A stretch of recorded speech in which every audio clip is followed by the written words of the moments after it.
What's up, Tru Heel Heat? Tru Heel Heat. What's up? Tru Heel Heat all hands on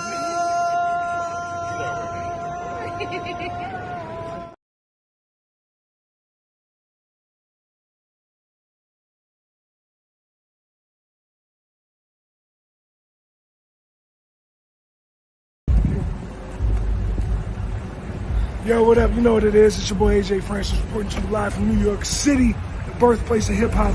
And I'm telling you that I'm only tuned in with Tru Heel Heat Wrestling. Holla at me.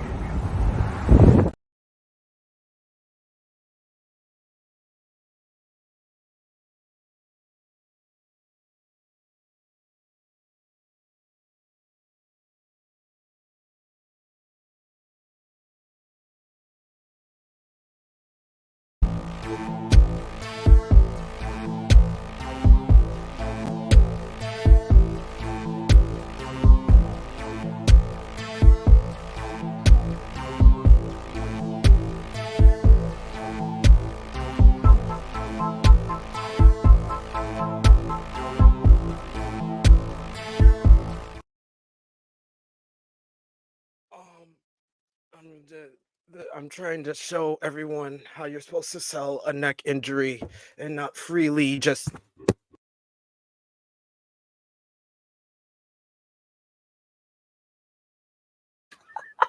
That's how great Tony Khan was at selling the neck, and I was even worse because I dropped my leg doing it. But yes, it's Tru Heel Heat flagship podcast. We got to talk about Tony Khan taking the TK driver from the Young Bucks. Jack Perry is back, and may he be AEW's next top star. Vince McMahon might be selling all his TKO stock. We got new champions galore. It was Black History Month in April. Swerve Strickland is AEW World Champion. Trick Williams is NXT Champion. Willow Nightingale is TBS Champion. Moose retained the TNA World Championship. It was a good day, a good week to be black. And it's a good week to be here on the Tru Heel Heat flagship podcast. Let's hit the intro before I drop some.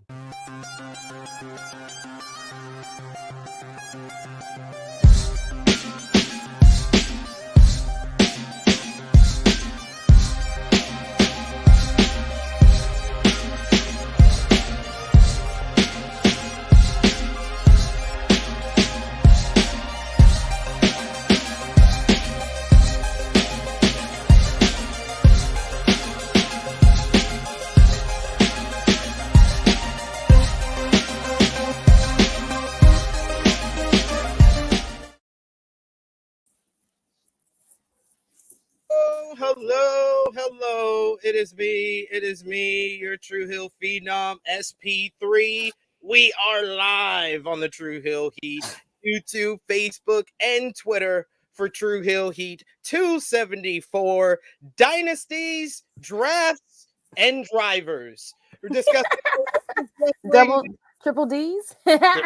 Triple D's, like every man enjoys. We're here to discuss the latest wrestling news, including the Elite's beatdown on Tony Khan, leading to Tony Khan rocking a neck brace at the damn NFL draft. We're going to discuss a recap of this week in wrestling with AEW Dynasty that may have had one of the greatest professional wrestling matches to happen on U.S. soil with Will Ospreay versus Bryan Danielson. You had Dynamite this week with the aforementioned Elite beatdown on Tony Khan, Collision, Rampage, ROH TV, SmackDown with the start of the WWE Draft 2024, Raw with a new Women's World Champion being crowned, NXT with Trick Williams becoming NXT Champion, TNA Rebellion with Broken Matt Hardy, Sami Callihan, and Mike Santana returning to the company, Impact, plus we'll give you our matches of the week. And of course, to do all of that, I am joined by the princess of all the true heels, Miss Krssi Love is back with us. How are you? Good morning, everybody. Good afternoon, good evening, good night. How's everybody doing? Happy Saturday. What's going on? It's been a crazy week. Indeed, a very newsworthy, busy week in professional wrestling. Professional wrestling being covered during the NFL draft. You'd love to see it. It was a great week for wrestling. For wrestling, yep, absolutely. I love it all. Like, we out here. We also got with us the True Draw himself, Josh. How are you doing? I'm doing good. It's been working all week. Working on my next two shows that are coming up the next 2 weekends. So just been busy with that. Hey, keep him busy. That's what we love to hear, and we love that y'all join us every Saturday here for the flagship podcast here on the Tru Heel Heat YouTube channel. We apologize if we are a little bit late this week, or had some technical difficulties on my end, as you saw from me trying to sell my neck during the opening to the show and messing up my mic. But yes, we are here to discuss a busy week in professional wrestling. So we always appreciate y'all when you join us for it. Show that appreciation back the simplest way possible. Drop the thumbs up on this video. Share this video with all your wrestling fans, friends, and family on all your favorite social media platforms. If you are new to the Tru Heel Heat YouTube channel, hit that subscribe button, hit the bell to stay notified for all the great content here. And of course, sound off in the live chat, in the comments down below. But if you're with us live in the live chat, we'll try to highlight as many of your comments as possible. But of course, if you're feeling generous, you want to give back to what we do here, you can send a super chat donation. That is also important to what we do here on the Tru Heel Heat YouTube channel. It goes back to all the subscribers that you see on screen with us here. So we always appreciate the support, especially here for the flagship podcast. We got Chuck Berry's in the chat who says, "Good morning, folks. Damn, even when TK seems to be winning, he just loses." Wouldn't say all that. I'm about to say that's a little. Oh, come on, Chucks. Jeez. Y'all gotta realize. I need y'all to realize y'all are getting worked. Right. I think he's winning. And I think this is part of the reason why he's winning. You have to understand it. Go ahead. I will say my feelings on what he said this week. What did he say? That makes you say he lost. But I don't agree with it coming from him. But I can't say that that's a L. He doesn't get an L for that. He did exactly what he wanted to with that. But what were you gonna say, Krssi? I was gonna say, you know, TK is a fan first before anything. So TK, you know, and he has 1,000,001 jobs that he takes seriously sometimes, and you know, like it's what he does. So it's like when you see him do stuff, like, why do you guys take it so serious? Like. And listen, it's just getting more eyes on AEW. That's the whole point of it all. Like getting people to talk about it and look at it. That's all we want. Exactly. In my opinion, that's what it was all about. It was about getting attention, getting people to talk. Whether they hate it, they love it. Everybody was talking about the TK angle. Everybody was talking about TK wearing the neck brace at the NFL draft. Is that his dad behind him? That was his dad. Yep. And then everybody was talking about yesterday the NFL Network interview that he did. So he got attention on Wednesday, Thursday, Friday. That is what he intended to do. Whether you want to say the attention was negative or positive, that didn't matter to him. He just wanted the attention. That's it. I mean, that's the whole point of getting people to look at your product. I'm going to sell this. He had the people talk about it at the draft when they're like sitting there. I was like, oh shit, they actually said something about him getting messed up by the Young Bucks and Jack Perry. I was like, this is awesome. Like this is what we watch wrestling for. Yeah. Absolutely. We also got here Frantic World who says Tony Khan is trying to be the pro wrestling version of Pusha T. I love that. I love it too. That is basically what he's trying to do. He's trying to. You might be the winner for the day so far, Frantic. We got Fire German finisher in the chat. Great seeing you, brother. He says, "I like Pat McAfee acknowledging it. I don't necessarily need the trash talk, but it wasn't over the top shade." Yeah. I won't say he went too over the top with what Tony Khan had to say about WWE this week, but we'll get into that. It's always something, I swear. Oh, God. Come on, boys. This is supposed to be fun. But Pat's been taking shots at them for a while too. So yeah, he has been though. Like but Pat didn't take a shot this week. He didn't take a shot. He was doing saying before that. He was doing. No, I'm saying before that. Yeah. I know that before, but I'm talking about in this instant. He was talking about it more as like a fan. He was the first one on any of the NFL coverage of Tony Khan wearing the neck brace. He was the first one to say it was the Meltzer driver. Everybody else was saying he received the power driver on TV. He was the first one who said it was the Meltzer driver. And then one of the guys on his panel started talking shit that Tony wasn't selling it, which he was actually correct about. He wasn't selling it right. He's like doing all this. I'm like, Tony, oh my God. But it's the fact that Tony is not a professional that just makes me laugh at every time. He's not good at this. That's what makes it funny. And I think that's how you need to do it. That's how you need to do it. It's Tony Khan. People don't take him seriously anyway, right? Right. So now when he's not doing something serious, people are complaining about it. It's like he can never win. It's so ironic. It's so ironic if you think about it. He can't win for losing. He can't win for losing. We got to shout out the people supporting us across social media and here on the Tru Heel Heat YouTube channel with our Tru Heel roll call, our top 3 conversation starters over on our Tru Heels group page, our Tru Heel Trinity. We got number 3, Zach Lazane Heiser, number 2, Jermaine Packman, and number 1, Stewie John Palmer. Our Patreon backers, we got Vala B, Alan Weinstein, Negro Buck Nick Jackson, Alex McCarthy, Professor Chris, Austin K, Trey Jones, Robert, Steve, Ladarius, John, aka WrestleScopes, Dan Snide, Kobe, Dolores, John Martin, DJ Eric, Marcus Ryan, James, Alan, Santo, and then we have our free members over on Patreon, Christopher Kidd, Benno, Snowflake, and Mohammed. Thank you so much for everyone who supports us over at patreon.com/Tru Heel Heat. You can be a free member for a month and you'll get some exclusive content over there to see how it is, and then you could support us as well. It's a new feature they got over there at Patreon. So go over it and check it out. We got also in the chat with us here, we got MCats who says TK Driver, the story started in January, yet AEW doesn't have storylines.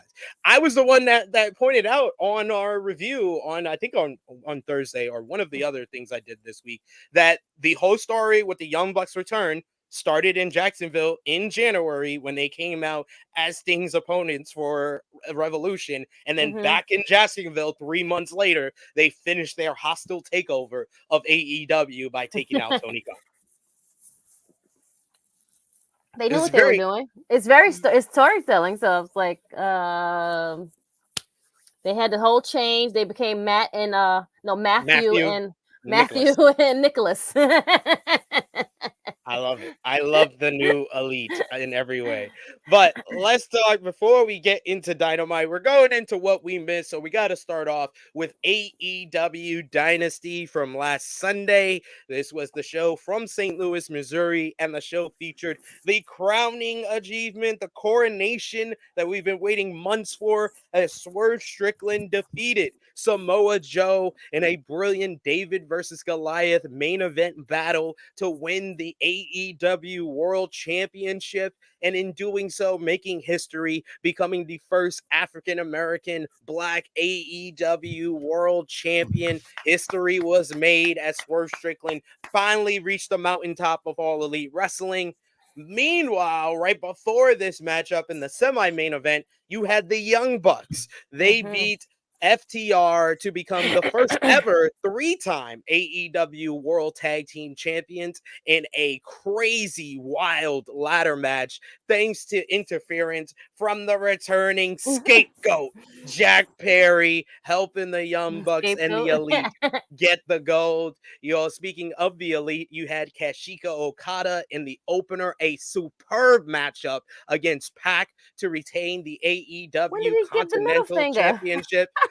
That was when he was about to give the Rainmaker pose. They did the zoom in and he does the middle finger and he gets all the heat. How he fucking controlled the crowd during this matchup. I was like, Okada, oh my God, you're so at home here. Yes. Yes. This is what he wouldn't be able to do none of these things in WWE at all. Timeless Tony Storm. Timeless Tony Storm beat Thunder Rosa in an excellent matchup. In my opinion, the best AEW Women's World Championship matchup we've seen on pay-per-view in about 3 years, as Timeless Tony Storm retained the title with a low blow to the vag. We had Chris Jericho. He defeated Hook to win the FTW Championship. I literally made the comparison on our Dynasty review that freaking Jericho and Hook on the Dynasty card was the fucking screw in the tuna in the first episode of Keenan and Kel. The tuna was great, but it had a screw in it. That was the screw was Hook and Jericho. Or I made the joke that it was a roach in my sandwich. So yeah, that's what happened. Willow Nightingale. Not the roach. Not the roach. Willow Nightingale defeated Julia Hart to become the new TBS champion, selling up Willow versus Mercedes 2 for Double or Nothing. House of Black beat Adam Copeland, Eddie Kingston, and Mark Briscoe in a super fun trios bout, with Black pinning the TNT champion Adam Copeland in an upset there. Then you had Roderick Strong defeated Kyle O'Reilly in a technical wrestling clinic to retain the AEW International Championship. And then we got to see Adam Cole can walk. He can use his legs. And he teased the future betrayal of Wardlow from Undisputed Kingdom. Bullet Club Gold on the pre-show 0 hour beat the Acclaim to unify the ROH 6-man tag team and AEW World Trios Championships into the AEW Unified Trios Championships. And then, of course, you had Will Ospreay defeating Bryan Danielson in an absolutely outstanding, riveting, instant classic that many fans, wrestlers, and critics are calling one of the greatest professional wrestling matches to take place on U.S. soil. Dave Meltzer in the Wrestling Observer newsletter rated it the second greatest matchup he has ever rated, with 6.5 stars. Me, myself, I gave it the same rating that I've given the greatest matches that I've ever seen. I gave it 6 stars. This match what was the first epic. one that he's seen? Well, the first number one is Omega Okada from 2018. The final matchup between those two.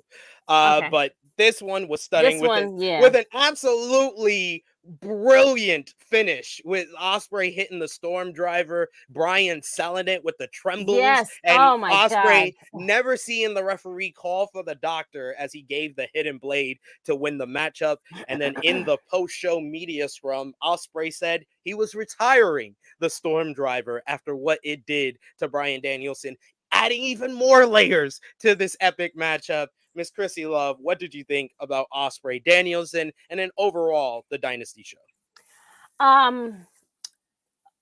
Danielson and Ospreay, chills. Like we were watching it on online together on the watch along. I mean, what a match! Like they overexceeded. I knew they were going to deliver, but they overexceeded what they. We're gonna kill it. We're number 2. We're not the main event, but we're gonna show you guys what main event looks like, and that's what the fuck they did. Overall, the show was good. It wasn't. I mean, certain things should have been on the pre-show that should have been on the main card, as in like the trios could have been on there instead of like Jericho and Hook. You know what I'm saying? Like that, I would have reversed those 2 matches. But overall, I think the show was a good pay-per-view. They came back from that shit show that they gave from when they was in Long Island. What was that one? World's End, because that was pure garbage. So this was a good stamp and comeback for a good pay-per-view for them, I feel like. Yeah, I think that it started off 2024 on a high. It just made me feel like this is back-to-back pay-per-views where I'm just like blown away. And this, I felt like this show was not better than Revolution, because Revolution had more highs as far as the emotion with Sting's retirement. Being blown away by Ospreay and Takeshita, and that had incredible wrestling up and down. But I felt overall the wrestling on this show was probably better. probably I better. agree. And Ospreay and Danielson is better than any matchup on Revolution, including Takeshita and Ospreay, which is still in my like top 5 for this year. Correct. Yeah, I mean we're not even halfway through the year yet, SB. We're only in month number 4, which is about to be in 5 in like 3 days. But yeah, like we haven't even gotten halfway through the year yet to get more contenders for matches of the year, and we've already got like maybe solidified like 4 already. Yeah, I mean, I already got pretty much my top 3, 4 already locked up for the damn year, and Right. I don't see much breaking through into it right now because of how great the matches have been in these first 4 months. Josh, what did you think about the Danielson Ospreay matchup, about Swerve winning the World Championship, and anything else from Dynasty you want to mention? Dynasty was great overall. I thought they had one of the best last 4 matches stretch I've seen in a long time. Yes. That is a fact. Yes, you're right, Josh. Good point. Because the women's match was great too. Thunder Rosa and Toni Storm. That exceeded that. I feel like that exceeded expectations the most. Yeah. And it's crazy because times Toni had her best match at Collision as the gimmick, and then she got even better at this one. So I kind of feel like I think what they're doing is that they're kind of changing the tides with her, that I think she probably might be going back to normal soon. That's my opinion. And I think that's the best way to do it, to show her wrestling, showcase more of her wrestling, because that's what she was great at. Yeah. Besides that, I mean, the ladder match was great. The way they brought it back, Jack, I thought was great. Obviously, the crowd loved it. They cheered for him. It got the reaction that people probably didn't expect. Main event was great too. Swerve finally got his moment. That's the best way to do it. I mean, besides that, I mean, like you said, like the downside was the Hook and Jericho match. That was probably the worst match out of the whole card. On the whole card, yep. Yeah, I mean, overall, I thought it was a great pay-per-view. Danielson and Ospreay, that's easily my match of the year so far. Yeah, mine too. Just because like I know there was somebody who was bringing up Roman versus Cody, and I get it, right? And I'm a big Cody fan, Don't get me wrong, right? But I think they're two different kind of. What they did was two different things, and I think if you have either or, number one, I think that's fine. But I think when you're trying to make an adamant argument saying like, no, this is why this should be number one, it's like, yeah, but then Danielson and Ospreay had more wrestling. You could use that to an extent, and the way the match finished too. Yeah, I get it that Cody finally, finished the story. That was a great moment. But that shouldn't take away from what these two guys did, and the storytelling both of them did, because that last sequence, it was better than Cody and Roman. Like the only thing Cody and Roman, if you want to be real, if you're not about, oh, let me push the agenda that Cody and Roman is better than this match, or let me push the agenda that Ospreay and Danielson is better than that match, I'm gonna be real with you. The only thing Cody and Roman was better than Bryan and Ospreay was the build-up. Yes. It was the build-up before the matchup. It was before the bell rang. Anything between the two bells, Bryan and Ospreay did better. Oh yeah, definitely. And I think when it comes to that, even with the build-up, these two guys really didn't need a build-up. It was just a rivalry that they wanted to see who was better, and that's kind of.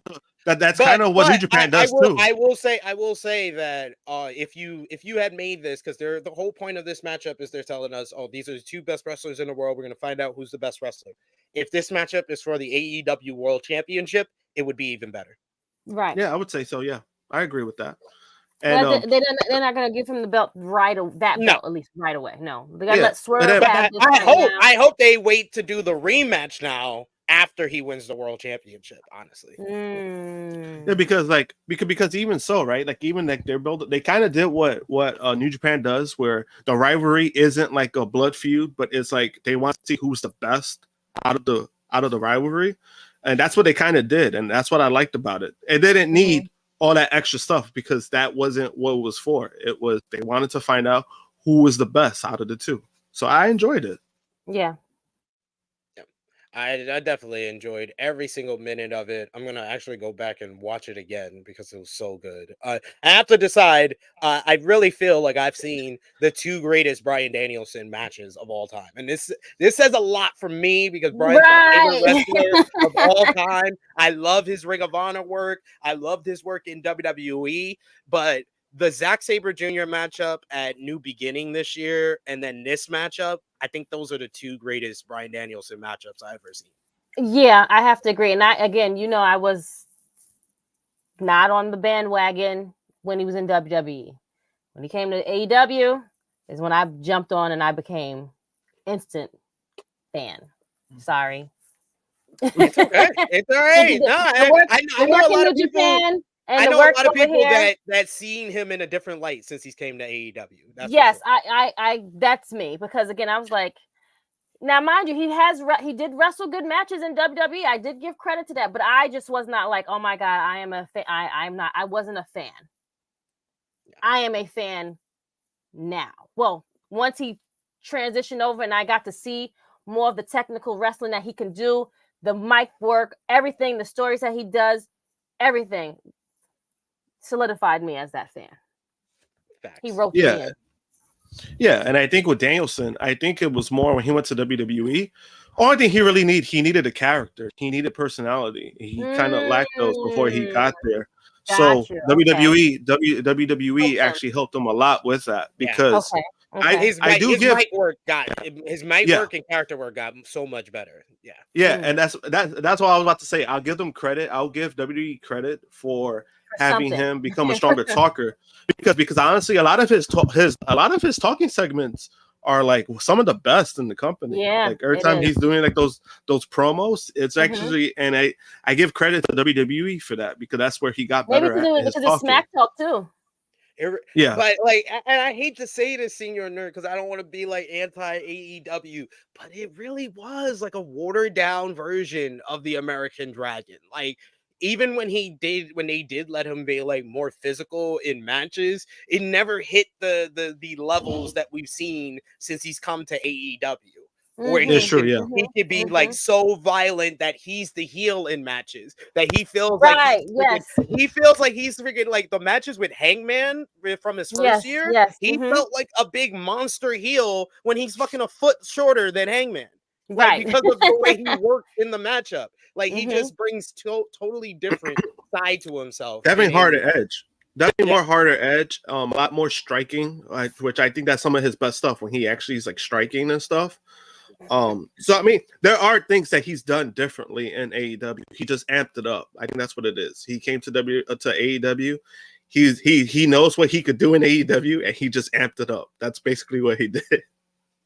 Hassan saying, he says, regarding Danielson, when I stopped watching WWE, he wasn't there. I only know his AEW work because I only returned to wrestling with AEW. So there's people that don't even realize like he had a freaking nearly a decade run in WWE. Right, before the whole neck thing and everything. Yeah, he was going hard. He was going hard over there. Yep. But let's talk about a little bit of the news coming out of AEW Dynasty. Some unfortunate news in regards to Dax Hardwood of FTR. He suffered a concussion during the ladder match with the Young Bucks at Dynasty. It was during the course of the matchup. No other details were kind of revealed about Dax's conditions. He did mention that he appreciated anyone who had reached out to him during after learning of the news. So that was very nice of him to take to social media and kind of address the fans. But unfortunate that we're probably not going to see FTR for a little bit here. It was noted in the report that neither Dax Hardwood nor Cash Wheeler appeared on Wednesday's Dynamite, and they're currently not scheduled for the tonight's Collision or Rampage. What do you guys think about Dax Hardwood suffering the injury? And then one part of Dynasty that we really haven't discussed, Jack Perry's return. How did you think that all came about, Krssi Love? Healing, positive energy to Dax. I hope I didn't think they would be on TV right away anyway after losing, to be honest. Give them a little break. I mean, they've been working a lot too. So, but healing and positive energy to him. The Jack Perry thing, I was like, yeah, SP called it. Like you I was yet again, SP always giving the giving those things. Yep. That's the smile yep. I'm gonna make when people tell me that. Yeah, you called it. Yep, I did. Thank you. That's how I felt when I was at WrestleMania, and I was like, God damn it, SP, you did it again. You did it again. You said it was gonna be a shit show of stars, and that's what happened. But yes, no. This is why, guys, everyone watching, I have two best co-hosts, because the two people that have told me I was right the most since Dynasty is Krssi Love and Josh. Josh was the one that made me remember that I called the Jack Perry shit even before the footage aired. So yeah, thank you you did. both. Yes, I want you to thank did. you You both. did. Yep, you did. No, you're right. Yep, you're right. Yep. Good job, Josh. Because no, he said, because you've been saying this since the whole when he's been in New Japan. They're going to make him be like the scapegoat. Like they put him in New Japan for a reason, I guess, to like better him and make him like more of that heel that he needed to be, because it wasn't working when he first became heel at AEW, when he did it at Luchasaurus or whatever, whatnot. So now he had to go over there and become this character and get work and like be with around these people. And now you can see even like the scruffiness of the beard, the hair, everything, just like the look, everything just looks spot on. Like this, he looks like the asshole that's supposed to be the person that I can't wait for him to speak. You know what I'm saying? Like, when are we going to talk about this? But yeah, no, they did a great job on it. Absolutely. Josh, what did you think about Jack Perry's return at Dynasty? Like I said before, I thought it was great. Some of the best stuff that I've seen in a while, especially Jack, somebody like Jack who he needed all of this shit to happen, regardless of what people, regardless of what people want to say, like, oh, he didn't fight Punk, he was being the little bitch. He's the one that's benefiting the most. That's benefiting the most out of And I think that, and I think on hindsight, I think that this was what they were going for, because again, it's benefited Jack, and now people want to see him. Like, this is what you were hoping for Jack when you made him a pillar, and this is this is a great this is a great direction. This is a great he's in a much better position. He's in a much better position than Sammy. That's for damn sure. Oh yeah. I mean, Sammy is. I don't think that he's on the same level as like the MJF or even a Darby Allin as far as like the pillars, but he's a lot closer to Darby than he was before he left. Correct. So that's a lot closer. A lot closer than Darby. He's a lot closer to Darby than he was before. And yes, the shit-eating grin.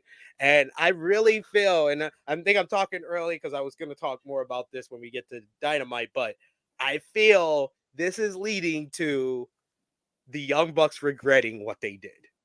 The Young Bucks have brought someone in who has this feeling of you don't know what he's going to do with Jack Perry. Like, it feels like for the last couple of years, since like the whole MJF saga happened with his contract, Tony Khan has been wanting to redo the loose cannon Brian Pillman story for like 2 years now. And I feel like they have finally found the person they can do it with Jack Perry, with how they've laid out. And it feels very intricate how everything's been laid out, because we got the report a couple of weeks ago. We talked about it on this show that Jack Perry was originally talked about returning in December of 2023 before Punk returned at Survivor Series for WWE, and then they held it off. So in November, just a couple of weeks before Survivor Series, Young Bucks have their matchup with Kenny Omega and Chris Jericho, and then they lose, and then they leave. They get so upset, they have that big meltdown at the end of the matchup, and they leave AEW. Then from there, you have them finally come back in January, the same week that Jack Perry debuted in New Japan Pro Wrestling. Yep. They did the whole build up for the for Revolution, while Jack Perry, joined up with House of Torture, worked the New Japan roots, was working with Shota Umino and stuff. And then you have Revolution, you start seeing them kind of talking on social media, leaving comments on each other's stuff. Then you have Okada joining the Elite the Wednesday after Revolution. So you add, they make the announcement that Kenny Omega is fired from the Elite and Hangman is suspended from the Elite. They replaced Kenny, but they didn't replace Hangman. And that was what made me right. That's what made me be like Jack Perry's gonna be the Hangman replacement. They got rid of one guy, they replaced one guy, they got rid of the other guy, they didn't replace him. That's Jack Perry's spot. And then everything came together over the last couple of weeks with, you know, the Windy City Riot on the same week as them dropping the All-In footage. Like, it's in retrospect, despite everything I've said on this channel, I did not think in the moment that was the right move. And I thought that in that show that it showed that it wasn't the right move because you got a CM Punk chant out of it. But with everything they've done with Jack Perry since airing the All-In footage, it does kind of seem better and look like it was worth it. If you can get him to where it looks like you could get him right now, then it will definitely be worth it. And, you know, and this is something that we did bring up. Remember when you were like, when we were being asked, do you like them showing the footage? Does that do anything for you? And then we basically said, if it elevates somebody, then I think it's okay. And so far, on hindsight, I mean, it's worked out so far. Yeah, that is very true. Very, very true. We got here, MCAS says, let's not feel sorry for Sammy. He's living that family life in Europe. Oh, I don't feel sorry for him. I don't feel bad for Sammy. He's suspended for a reason. He tried to take off Jeff Hardy's head. And I like Sammy. Sammy's a nice kid. If you meet him, he's a nice kid. Cool, it's just he has immature moments that are really bad. That's the best way to say it. Yeah. Really, really bad. And I'm just gonna put this out there because I saw it on social media and I think I saw it earlier in the chat. I understand if you're still upset that Sammy Guevara, a couple of years before AEW even existed, said really bad joke, a really disgusting joke about Mercedes Moné. I understand if you're still upset about it. But when you bring it up as a point of contention of why Tony Khan shouldn't say something about WWE, to me, you sound stupid. You sound stupid because that has nothing to do with the company. That has nothing to do with Sammy Guevara because Sammy Guevara apologized for it. Mercedes Moné accepted. If you don't want to forgive him for that, that's totally fine. But don't use that against AEW now. You just sound stupid to me. There's a whole bunch of things. Tony Khan hired Ric fucking Flair. Let's talk about that before we talk about what Sammy Guevara said 5 years before this goddamn company was even existed. He got suspended for it 5 years later. And he did too. He got suspended for it, even though he said it 5 years before the company existed. So why are we still bringing it up as a point of contention against AEW? We can only bring it up when it's a point of contention against Sammy. That is fine. But when you're using it as a point of contention against AEW or against Tony Khan for saying something about WWE, that's false equivalency to me. But I also do agree with the whole Ric Flair thing. Like I agree that that's more of like the reason to like bring that up, the Ric Flair thing, than the Sammy thing. I think it's just a little weird. There's the Ric Flair thing. There's all the questions about Jericho. Like they literally have given us so much material. That's why I put out the tweet after I saw the video. I laughed. I messaged y'all guys, and then I put out a tweet. I was like, I did tell the homie that these Vince McMahon jokes don't hit the same after you hired Ric Flair, but such is life. But like, it's just like such is life. I mean, hey, I laughed at it, so I guess it's fine. During the post-media scrum for AEW Dynasty, the AEW CEO Tony Khan was asked about the status of Mercedes Moné by none other than Caden Lee of Wrestle Purist, who was on our AEW Dynasty review. Moné hasn't wrestled since last year after a foot injury and will make her in-ring debut at Double or Nothing. I give it up to Caden. He worded this very specifically, trying Tony Khan to not get around it. He says, when is Mercedes Moné cleared to wrestle? And he said, she'll be cleared at Double or Nothing for the singles matchup. That was a big part of this, knowing that it's been a major road for her to return from the injury. Big business. We did a great crowd in Boston. It was a great crowd last year in Boston. We drew even more fans this year for big business and really stepped up. I think her presence was a huge part of that, and it was great to have that moment, but also started building up some real excitement around the championship, some real excitement around AEW. To have a top free agent arrive on the big stage like that on Dynamite in the TD Garden in Mercedes' hometown got a great reaction, and I think it's built a lot of excitement. Now we know Mercedes is going to challenge for the TBS title. Like Willow said, she's going to be an active champion. We do know Mercedes has been out about a year. When she wrestles at Double or Nothing, it will be a full year since she last wrestled and against Willow. She blames Willow for causing this injury, and really they've been butting heads since Mercedes arrived. There are a lot of variables here. We've seen backstage attacks, assailants, when Willow has said she's going to be a fighting champion, so there could be more matches before, but we know Mercedes will be cleared for later in May, just a little over a month from now. Double or Nothing. I'm really here for it, for Mercedes to come here, and she's one of the most decorated champions in wrestling. Try to do my Tony Khan promotion because he just went so far off the initial question. It just went into promotional gibberish at a certain point. But that's true. That's true. Him though. So that, like, would you expect that? Would you expect anything else though? No. I want him to be him. I want him to be him. And he said he answered the question. She'll be ready at Double or Nothing. See you next month, friend. That's it. That's all you needed. But then he went on. She did this. She did this. She did promote the shit out of it. Absolutely. I'm here for it. Yeah, I feel you. And Belle, you don't have to yell in the chat. She said, you don't like using that trauma as a point. No, I like I said, you're very valuable to be like that. Just don't use Sammy as the example of why Tony shouldn't be saying that or how he's using generalizations. That's it. That's all I said. Feel free to feel how you want to feel.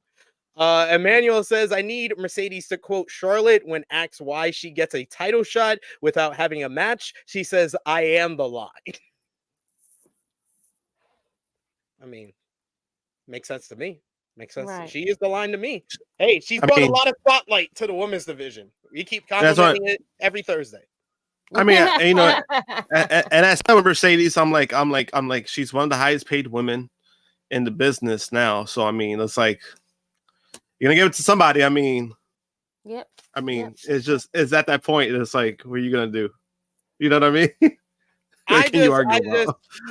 So now that we know Mercedes is not cleared currently, I don't know. I just feel like there probably was a better way to use Mercedes for this first pay-per-view that could have helped it, because the numbers for Dynasty don't look so good as far as business-wise. AEW Dynasty had a gate of just over $400,000, according to a new report. Brandon Thurston noted on WrestleNomics that the show sold 6,287 tickets for a gate of 1,373. Thurston cited the numbers from Polestar on the podcast, noting that the figure aligns well with the estimated tickets distributed from WrestleTix. He added that this is the lowest gate for a pay-per-view for AEW that I'm aware of. The Wrestling Observer newsletter had an early estimate for AEW Dynasty pay-per-view buys, which at this time looks to be lower than both Revolution and World's End. It is down 41% in TV pay-per-view buys from Revolution and down 28.8% from World's End. Late buys could help, but right now the estimate is 100,000 to 108,000 in TV pay-per-view buys, which isn't horrible. 100,000 is kind of like the benchmark for AEW pay-per-view. So as long as it hits that, it's fine, but it is the lowest in a while. Streaming numbers weren't down as much as TV, but it was still down 30% from Revolution. That would be a total streaming and pay-per-view of 122,000.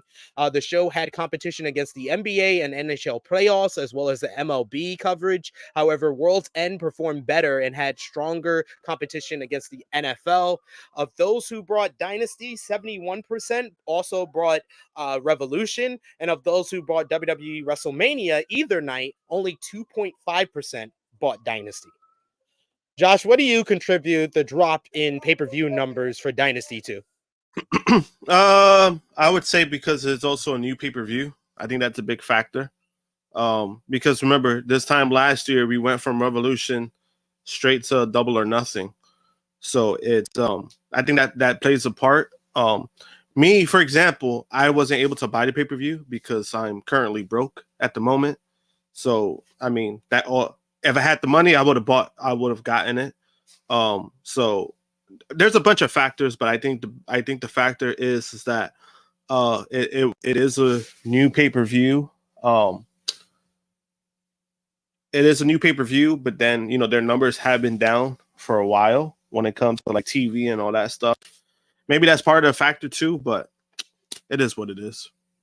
Yeah, it is what it is. I mean, it's not gonna. It shouldn't affect anyone's, if their enjoyment of the show, but it is something that you kind of gotta look into. There, I mean, the St. Louis crowd was one of the best crowds they've had for a pay-per-view, so I wouldn't mind them going back to St. Louis, but that could be a reason why they waited so long between when it was planned for Full Gear 2021 and then they finally got a pay-per-view 3 years later. Maybe this is the reason why.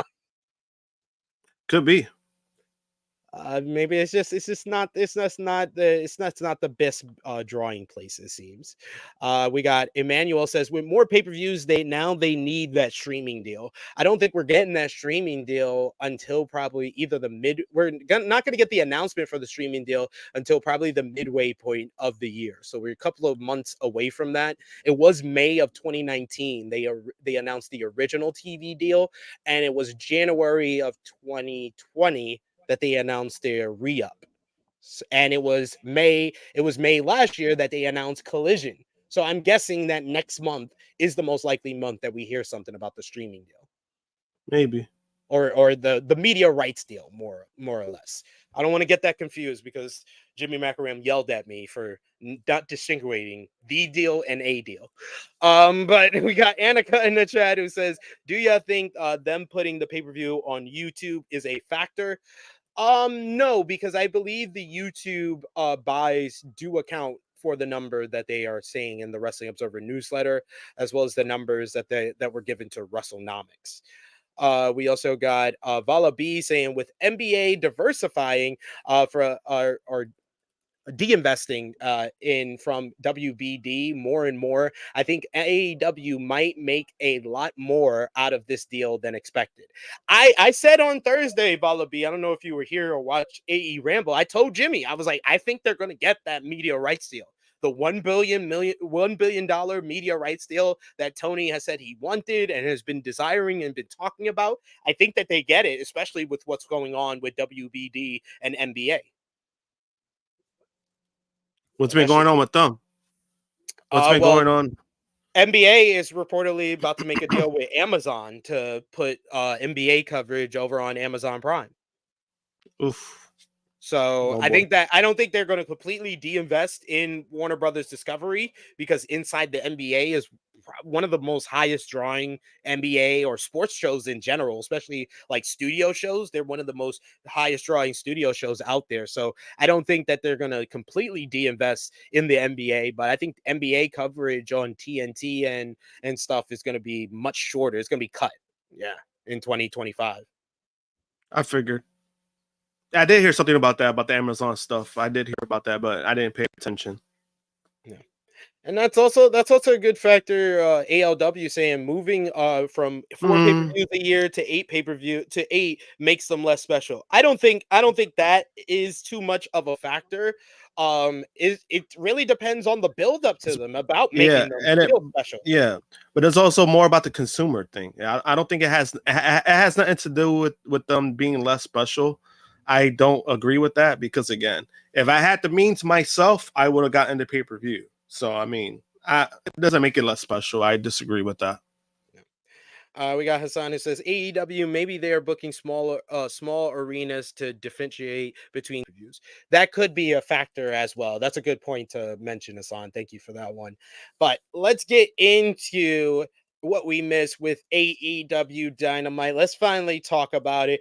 AEW Dynamite this week, unfortunately, were hit hard thanks to the NBA playoffs, as well as the audio issues that were going on TBS this week. They only had 683,000 viewers, a 0.23 in the 18 to 49 demo. The total viewership is the lowest that they've had since January of 2021. But the show was very newsworthy, and a lot of people talking about it afterwards, of course, because it featured the Elite bringing Jack Perry back to AEW as they set up a face-to-face meeting between Perry and Tony Khan in the main event segment of Dynamite. Perry asked TK to shake his hand and reinstate him to AEW. Khan did, but then Perry, with his shit-eating grin, punched him in the stomach with a microphone before Kazuchika Okada, Matthew, and Nicholas Jackson of the Elite came down to the ring, with the Young Bucks delivering the TK driver to Khan to end the show, with the new Elite making a point in a big angle in the main event. Tony Khan was checked on by officials as well as doctors. You had Tony Khan's father, Shad Khan, come out and check on him, who was the Did he best really? actor. Oh, He was the best actor involved in this whole segment. Swerve I don't even Strickland, remember seeing that part. new AEW World Champion Swerve Strickland. He made his first appearance on Dynamite, defeating Kyle Fletcher in a good opening matchup, with Swerve not getting any promo time, which we'll talk about here in a little bit. Chuck Taylor chose Orange Cassidy over Trent Beretta to set up a parking lot fight between the former best friends for Rampage tonight. You also had Mercedes Moné in the best segment that she's been in since her debut, in my opinion, as she interrupted Willow Nightingale's TBS Championship celebration after Willow questioned if Moné is still upset because she thinks she injured her in their first matchup in New Japan. Mercedes told her that she doesn't want to know what she thinks, and Nightingale has no idea of the mental, physical, and emotional anguish she put her through. This was a good promo exchange, ending with Chris Statlander sparking Mercedes, slapping Willow, and a pull apart between the two ladies. Speaking of the women's division, you had Stardom's Mina Shirakawa beat Anna Jay. Post-match, Anna attacked Mina and Mariah May until timeless Toni Storm made the save. However, it was Serena Deeb who came out to make her intentions known for the AEW Women's World Championship. John Moxley defeated Powerhouse Hobbs to retain the IWGP World Heavyweight Championship. Post-match, another member of the Don Callis family, Konosuke Takeshita, made his sights clear that he's going for the IWGP World Heavyweight Championship. And our favorite, Krssy's favorite, Will Ospreay, won the Casino Gauntlet match to become the #1 contender to face Roderick Strong for the AEW International Championship, coming up at AEW Double or Nothing at the end of May. This match also featured Jay White, Kyle O'Reilly, Penta El Zero Miedo, Lance Archer, and more. It was so much fun. I've talked about it on Thursday, me and Jimmy. Man, that Casino Gauntlet, I didn't know one goddamn rule about it, but I had a good time watching it. And then they started cooking more once Ospreay and O'Reilly was in it. It was over. Ospreay and O'Reilly, give me that match ASAP. They were the stars of. And I'm happy he cut his hair, because I'm like, God, dude, like, get rid of the little long, shabby looking hair. Like, this is not you, sir. Like, your character is supposed to be cool looking. At that, yeah, we needed the haircut on Sunday, but great, good job. Better late than never. He lost that matchup, and he had to lose his hair. It was a hair versus hair matchup. Yeah. What was your reaction, Krssi, to the Tony Khan angle and the Elite delivering the TK driver to him? I loved it. I thought it was great. And then at the end, you know, all the wrestlers want to come out as like so concerned and whatnot. I was like, but where were you at when he was getting beat up? I was like, I don't understand this. Like, no one stopped it. You wait till after your boss gets beat up. Great job, guys. Great job. They would have gotten fired. They would have gotten fired by the Elite. That's true. Oh, right. Shit, I forgot that, because those are the bosses. Damn it. The EVPs. They just had to get rid of the other boss. I think there's other ways to get rid of the person above you in the food chain, but I mean, TK driver is a new way to do it. Yeah. And then Omega's coming back this week coming up. They I said was like, that. yo, they set this up perfectly where Kenny goes back the week after this angle. I was like, oh, this is great. Please, please let Kenny be clear to do something physical. Yes, I just want Okada to give him the Rainmaker. That's all I want. I just want Okada to give him the Rainmaker. That's it. That's all I want. Josh, what did you think? Overall thoughts on Dynamite this week? One of the best closing segments they've had in because the show was how long. Yeah. But the show was good overall. The only problem I had was the Swerve thing. It was a little weird. It was a little weird that he has the match. He wasn't even say anything afterwards. Yep. Yo, like that was my whole thing that I complained about. I was like, because full transparency, we're going to talk about it in the news after we talk about last Saturday's Collision and Rampage. But we got the report that they moved Swerve's first promo from Dynamite to Collision because they have a big lead in on Saturday. Because today, Boston and Miami is playing right before Collision goes live. There's no Inside the NBA, so it's going to be their most watched quarter. Great, I understand that. Honestly, if that's the case, don't even book Swerve on Dynamite. Show us highlights. Yes. Highlights of what happened on Dynasty and promote Collision. He didn't have to be on Daly's place. He didn't have to be there. He didn't even have to be there. If you want to do the match, if you had to do the match or you wanted to do the match, you'll make it the opening matchup. You don't make it the fucking fourth segment on this fucking show. What the fuck was that? Yeah, that was the nitpick I had. I took it as like, to me, it was just like, I guess this might be by design. I hope they're doing something with this. That's why I wasn't too harsh on it, but I could see why people would have a problem with it because it was weird to me. Because I was just like, he had a match and he didn't cut no promo or nothing. All right, I guess they're probably gonna wait for that. Like, celebration. Yeah, like, you're the first black guy to win, and you didn't give him anything. Like, come on. Or have him show highlights of him winning and say, you know what, we'll speak to him first on Saturday, blah, blah, blah. And then knowing Swerve, he was probably at the building and they probably told him, like, oh, we're just going to leave you on TV.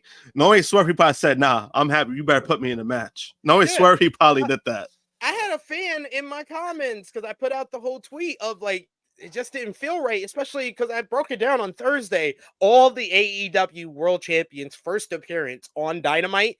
Yo, then it makes it really look bad when you compare it to every other AEW World Champion. And the fact that this is the first Black World Champion, it was not a good look.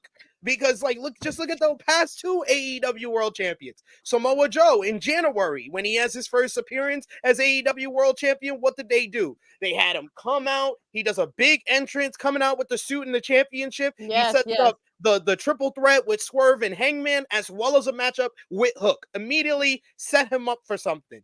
You took at MJF. MJF took the week off after Full Gear 2022.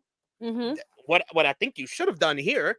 And then he came back the week following and he does a great promo. He turns on William Regal, which sets up his first big program with Bryan Danielson. Immediately sets him up well. Even the person I've been comparing Swerve's journey to the title to, Hangman Page. First appearance after Full Gear 2021. He shows up in Virginia, the opening segment of the show. Every freaking AEW World Champion was either in the opening segment, the top of the hour, or main event of their first appearance on Dynamite, except for Swerve Strickland. Like, I understand you wanted the first promo to be on the biggest quarter you're going to have this year. There just was ways around it to not do this. You're not starting off very well, and it's the Black Champ. Just saying. The other one was like Samoan, but still, like, come on. Let's just don't worry, guys. I'm not saying it's a black thing. Don't worry. Yeah, I won't use the race. Don't worry, Krssi. Swerve is on the way back up. Don't worry. Absolutely. I'm using it. Y'all can sit, wait if y'all want to. I'm using it, so I don't give a fuck. Annika says you can't tell me Will Washington approved this. He did. We gotta put it on Will Washington. I'm sorry. No, I'm not gonna do that to Will Washington. Yep, Will, no. You're not gonna do that to Will Washington. No. I will defend Will Washington more than anybody here. But speaking of the Tony Khan angle with the Elite, it led to a very, very busy last couple of days for Tony Khan. Tony Khan sold his attack by the Elite off AEW TV, sporting a neck brace during the 2024 NFL Draft. I love it. Khan was seen at the NFL draft and he was wearing the neck brace to sell the attack.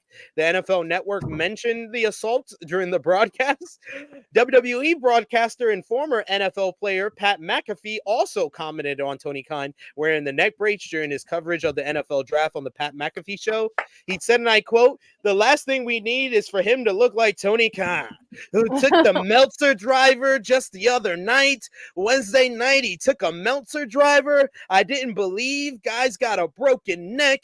He's battling through so they can pick up Brian Thompson Jr. And that Chad Khan mustache is never not going to be sweet. And head coach Doug Peterson is 3 seats away going, what the fuck is going on?" The Pat McAfee's Mel Kiper Jr. piped in and he says, "I understand keeping up with the gimmick.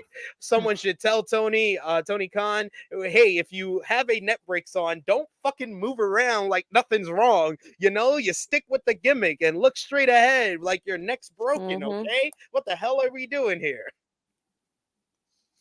Hey, I did not see anything. I did not see anything until I actively looked it up about the NFL draft. But all I had on my timeline on Friday morning was stuff about the NFL draft, but it was all stuff about Tony Khan. Yeah. That's what makes it great. Yep, that's what makes it even better.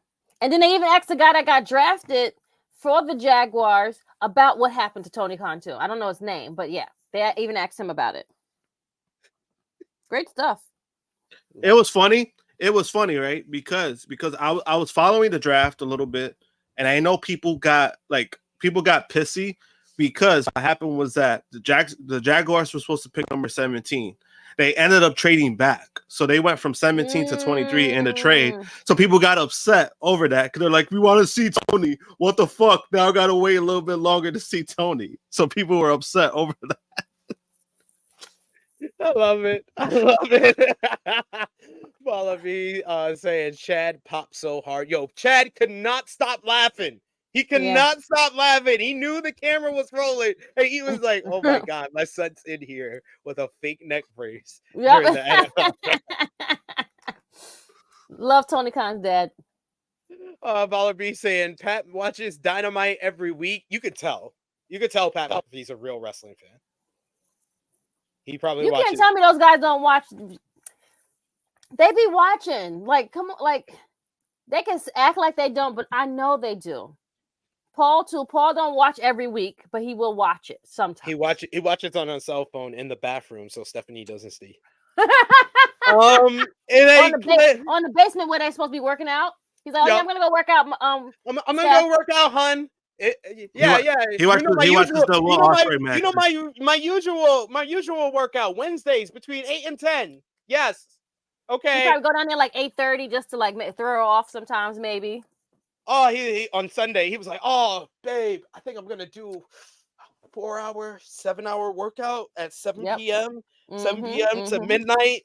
Oh yeah. I think I need that. I need that 5-hour workout. It's gonna be a dynastic workout indeed. But in a clip that's already gone viral, AEW president and CEO Tony Khan referred to WWE as the Harvey Weinstein of professional wrestling and an evil juggernaut during an appearance Friday on the NFL Network. During the guest appearance, Tony Khan was also asked about being on the receiving end of the Tony Khan driver, formerly known as the Meltzer driver, from the Young Bucks last Wednesday. Maintaining kayfabe from the angle, Tony Khan said, "They claimed the name a couple of months ago. Maybe I should have seen it coming in hindsight. They call it the Tony Khan driver. I have a complicated relationship with Matt and Nick and Jack. Jack had been out of AEW for a while. I sent him on an excursion to our partner in Japan where he did great things. I reinstated him Wednesday night on TBS by his own request. He repaid me by hitting me in the stomach with a microphone. And then Matt and Nick held me up for the Tony Khan driver, which is really a spike power driver. It's one of the most deadliest moves in professional wrestling. It's been banned in a couple of states. It's illegal in the state of Tennessee. And for them to do that to me in front of millions of people around the world, a great audience live Wednesday night on TBS, it scared me. And it scared my family. I just feel really lucky that I'm here at the NFL draft and with the Jaguars and able to still be working with the Jaguars in AEW right now. On his father, Chad Khan's reaction to the angle, he said, and I quote, "He was very angry at the people who assaulted me. My dad loves AEW, and he's a big fan of what we do. Wednesdays on TBS and Saturdays, just like tomorrow night here in Jacksonville on TNT every week. He watches every show, and he never expected something like that. It's never happened before." On AEW being up against an evil juggernaut in WWE, Tony Khan said, "You know, AEW, we've been doing this for 5 years. We're the most successful sports startup. We're the most successful sports startup since the AFL pre-merger. There has not been a challenger brand who has gained as much market share as AEW in many, many years. We are like the Pepsi of pro wrestling, and we are up against an evil juggernaut. WWE is our competitor. That's who we are facing. AEW is like the Pepsi of pro wrestling. WWE is like the Harvey Weinstein of pro wrestling. And I'm really proud of what we do down here." Literally, the NFL Network commentators could not cut Tony Khan off fast enough. They heard the words Harvey Weinstein. They was whoa, Tony. Yeah, you know, never mind with that. How are you feeling? What's the diagnosis? And Tony said, "Well, you got to watch Wednesday or Saturday to find out how I'm feeling." Fightful Select reports that all indications are that the NFL Network was happy with Tony Khan's appearance early on Friday, despite Khan dropping some controversial lines. A source with the NFL reportedly informed Fightful that they wanted Khan to appear on the broadcast, knowing that it would get attention after Khan's appearance earlier in the week on the NFL Network coverage of the NFL draft, where he was wearing the neck brace.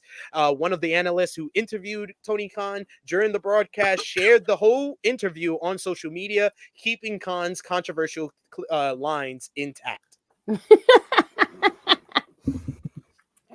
My man, we have never seen someone as petty as Tony Khan in charge of a wrestling company. It's and that says a lot because there's Vince McMahon. But Correct. Vince McMahon is a horrible person, and he was also petty. Tony Khan, I don't think is a horrible person. He's just really, really petty.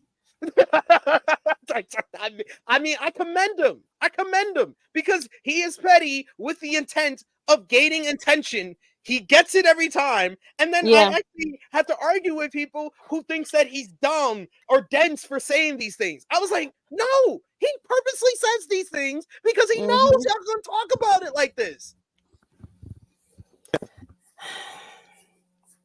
What do you think? I don't know.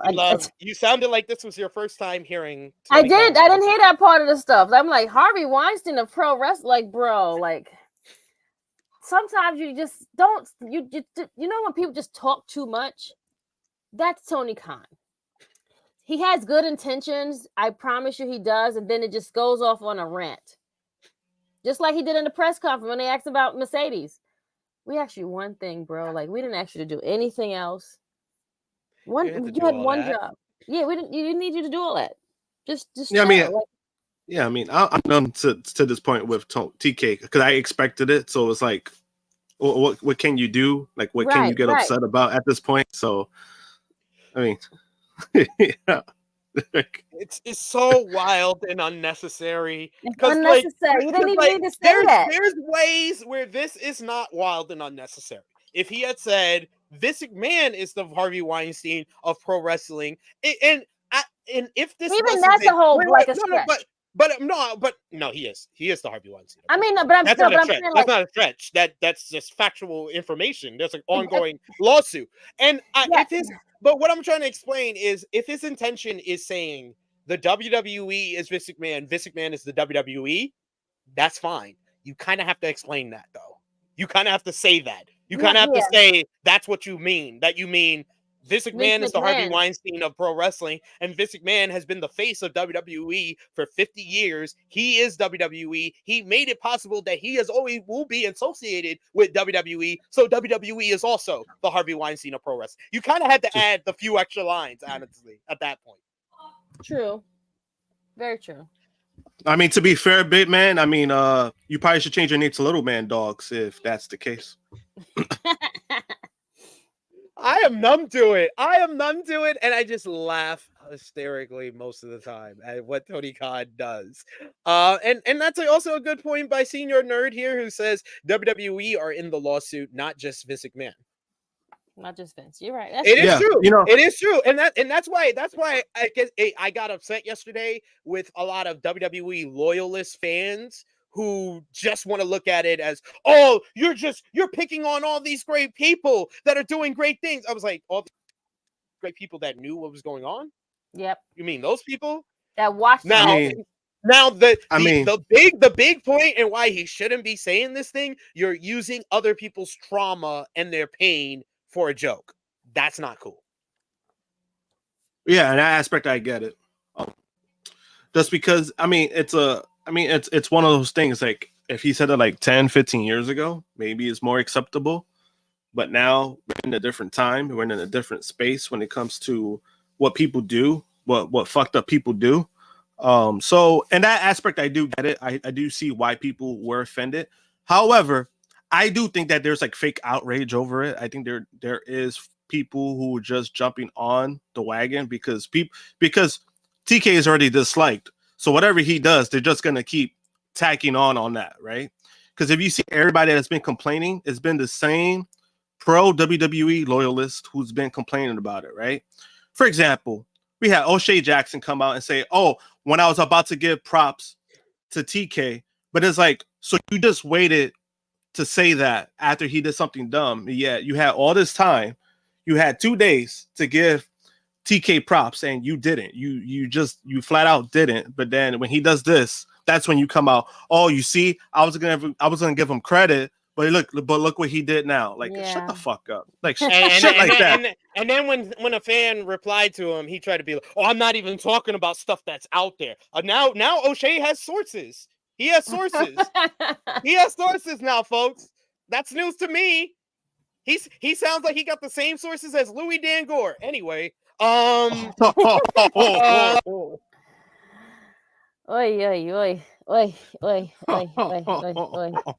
just saying. It don't sound like your sources is that reliable. Little Cube, water, whatever you want to call yourself. Hasn't been investigated yet. To be honest with you, when it comes to Jericho, to be honest with you, I just think there's no smoke there. Like, people are saying stuff, but if they're not doing anything, then I don't think it's credible. I think that's what it is. Like, that's just my opinion. That's how it comes off to me. Yeah, like it's the fact that the whole Jericho thing came up, Capone, from a journalist who was upset at Jericho and said something on a podcast that he immediately tried to walk back. When that's the source, and I am someone, I've had Nick Hausman on this channel. I'm a friend with Nick Hausman. I actually talked to him the day after everything that he said came out, and I was like, I feel for you because you're about to get a lot of shit for what you said. But there was nothing else that came out of that outside of Kylie Ray putting an emoji that she immediately deleted. Like, if she's not going to come out and say anything, then it's kind of like we're putting pressure on her to say something to then we can investigate Chris Jericho. Yeah, and then also, like, damn, I forgot what I was about to say when it comes to that. Yeah, I forgot what I was gonna say because there's like, I don't know. Oh, Nick, but then also with Nick, he always, like, the last few months he's had like this weird agenda on people. Like, he had like the Pro Wrestling Insider where he got like upset over something, and then he was like, "Fuck you." I forgot this guy's name. Like, yo, he was like off though. Like, he was off his bonkers. Like, for real. Like, he was being a bitch. I don't know what was wrong with him, but he just started running with shit, and it's just like, bro, like, now you just can't be making allegations on people and you're just like not gonna say nothing about it. Oh, the dude from TNA, the one that got fired from TNA. Oh, Scott D'Amore. Yeah. There you go. Yeah. Something came up, and then he's like dragging some shit, and it was clickbait. But then he keeps saying like, "Oh, it's real. I just can't." But it's like, bro, if you can't talk about it, don't mention it. Now you just look like a dumbass for doing this. Yeah. Vala B, why did I bring up Nugget again? Because O'Shea Edwards seems like the type that would just be sucking off WWE to get sources, which Nugget was doing that. That's why the comparison was fair to say there if you needed a reasoning for it. Just explain to you. Yeah. I brought it up because of that. I brought it up because he made a comment talking about how he brought up TK, saying how he was going to give him praise, but then he did that. And it's like, bro, you waited 2 days to say all this. Like, you could have given him praise a day before, and well, why did you wait for him to say something that you didn't like? Which I think it's fake. I don't think he's upset about it. I just think he just used it for his internet fans. Yeah. We got a super chat donation here from Chuck Berries. Thank you so much, Chuck Berries, for the support. One of our big supporters here. He says, will Jack Perry's run with the Elite mirror the X-Pac run with DX or better? Any predictions or too soon? It will definitely be better. Jimmy Macaram, who made that comparison, saying that Jack Perry is X-Pac in DX. He said Jack Perry came across and was presented a lot better than he remembered this week on Dynamite. I would say my prediction is better than X-Pac. Yeah, better than where did that come from? No, it's Jimmy Macaram. Jimmy Macaram made that comparison before, saying that Jack Perry is X-Pac. He is, though. I like the comparison because it's very true. Like, we had DX, but then once we got X-Pac involved, it just put it to a different level. You know what I'm saying? That is true. Yeah, you're actually right. Because I'm thinking like X-Pac as a bad thing, but then you made me think about X-Pac when he first came back after WrestleMania 14, and he cuts that shoot promo on WCW, and he's wearing the leather jackets. That's very much Jack Perry. Yes, I do agree. Yes. Yeah, I think the X-Pac thing. I think that was probably the peak of it, because then DX took off after that, so really didn't need somebody strong from the group to carry the group. Because I remember the X-Pac thing. I remember he was basically, I don't want to say the replacement to Shawn, but I remember like they needed somebody in the group because it was Trips taking over, and then that's when they brought X-Pac back. They're like, all right, we have a new member.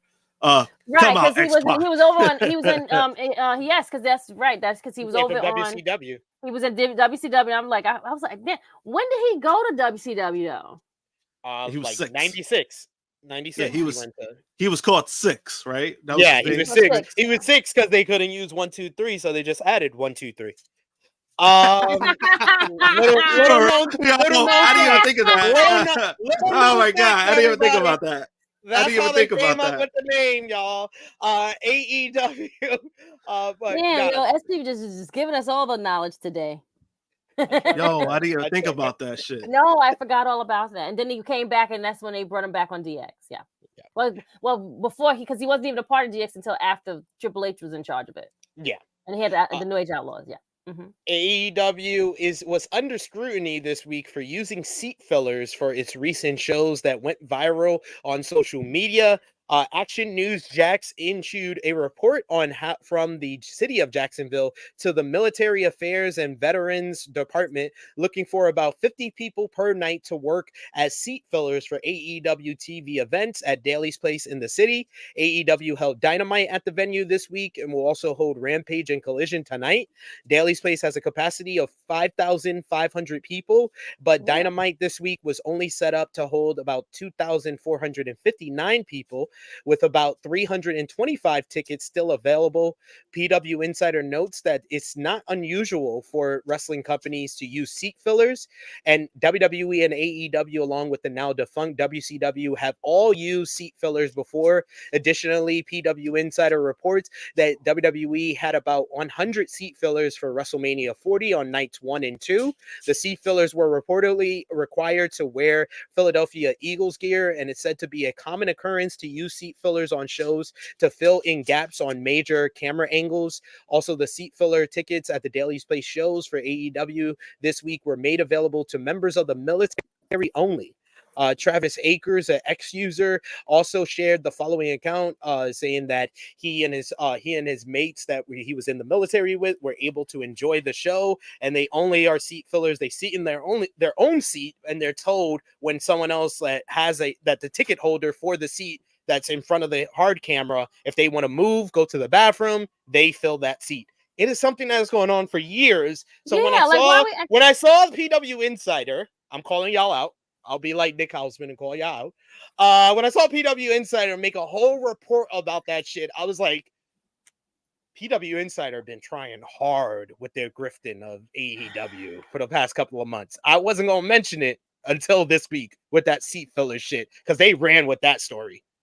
It's just like, it's not necessary though. Like, why are we doing, like, especially like they use seat fillers on the Oscars. They use seat fillers NBA. for everything that is televised for a live event, sporting, award show. They use seat fill. They pay these people, and why not let the veterans go have a day and watch something? Like, come on.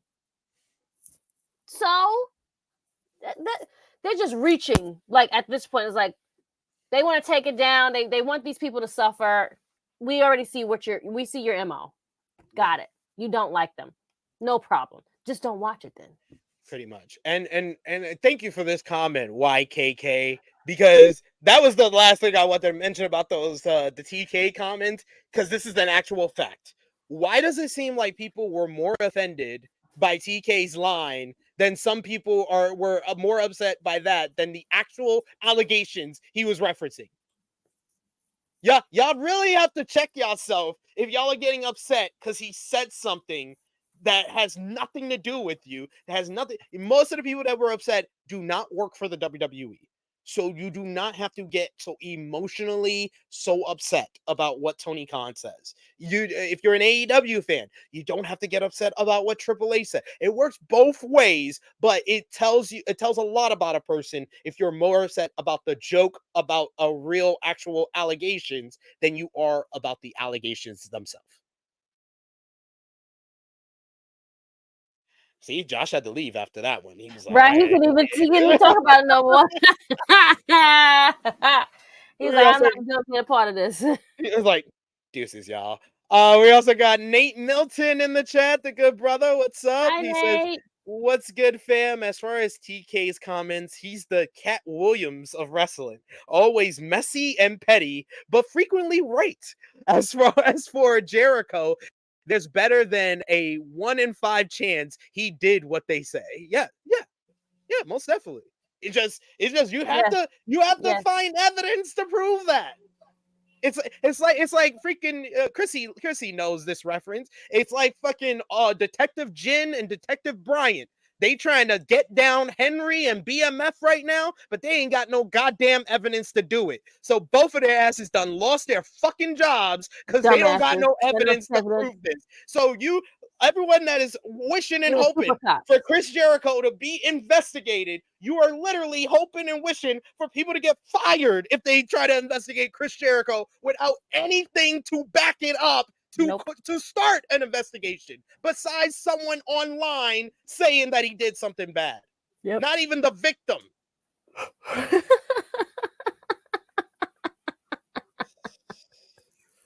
I was waiting for a reason to use a BMF reference, so I'm glad I did. Good. I like the reference because those one got to be the two dumbest cops you ever met in life, yo. Like y'all got nothing now, absolutely nothing. A hope and a dream. Yes, it was 1 in 6 chance because 1/6 January 6th. I did get the joke. I just read it wrong. We got Vala B who says, "Wait, BMF season 3 is out?" Yes. Get with the program. Bro, where you been at? It's almost over. The last episode is next week. All right, don't worry, Vala B. We'll review it on the other channel for you. Don't worry. This season, technically, it's been okay. That's strange. She says folks are hard on AEW because they don't have that TV deal yet. No, they're not. No, they're hard. They're hard on AEW because it pays to shit on AEW right now. Correct. That's why they're hard on AEW, because the AEW never said they were going to have the TV deal right now. The WBD announced last year that they extended them a year when they signed the deal for Collision. So why would anyone be shitting on them or hard on them for not having the TV deal right now? S-Dot, once again. That's all I'll say. I mean, if you've seen like his last few comments, you already see the direction he's going. So I know. It's just a grifter. That's why I specifically pointed out that one, because I was like, you're going. It's just a grifter being hard to the grift. It's just a grifter, just grifting. Yep. It's people just cannot help themselves. They have to critique and criticize products. They've been doing this for a long time. We did this happen with anything that goes against right. That's not what they don't got I've never. I wonder what fan. I legit want to know what fan has complained about AEW because they don't have a new TV deal yet. I legit want to know that, because that's the dumbest shit I probably heard in a while. I'm just saying. That's my thing, Vala B. Why can't people just be honest that you're biased? You don't like them right now, so you're saying things to fit your narrative of not liking them. I get it. I understand. That's not what I do. I have a channel that I have to have some integrity for and have to be real. So sorry. We got a super chat donation. Thank you so much, Belle. Thank you so much, Belle. She says, I apologize for yelling. There's reasons why I'm crazy, and I just go off on my tangents sometimes. It is nothing compared to me on Twitter, though. Belle, this is why you're a real one, because you can understand where we're coming from if we say something about your comment is not making me feel the right way. You respect it. You send a super chat and you show love, and you be like, my bad, y'all. That's why we respect you, Belle. We love you here. So we also got another super chat donation here from Chuck Berries. Thank you so much, Chuck Berries. He says, when I was talking about TK losing earlier, I was talking about the inadequate sell on Wednesday night. I am not the NFL Network interview. No.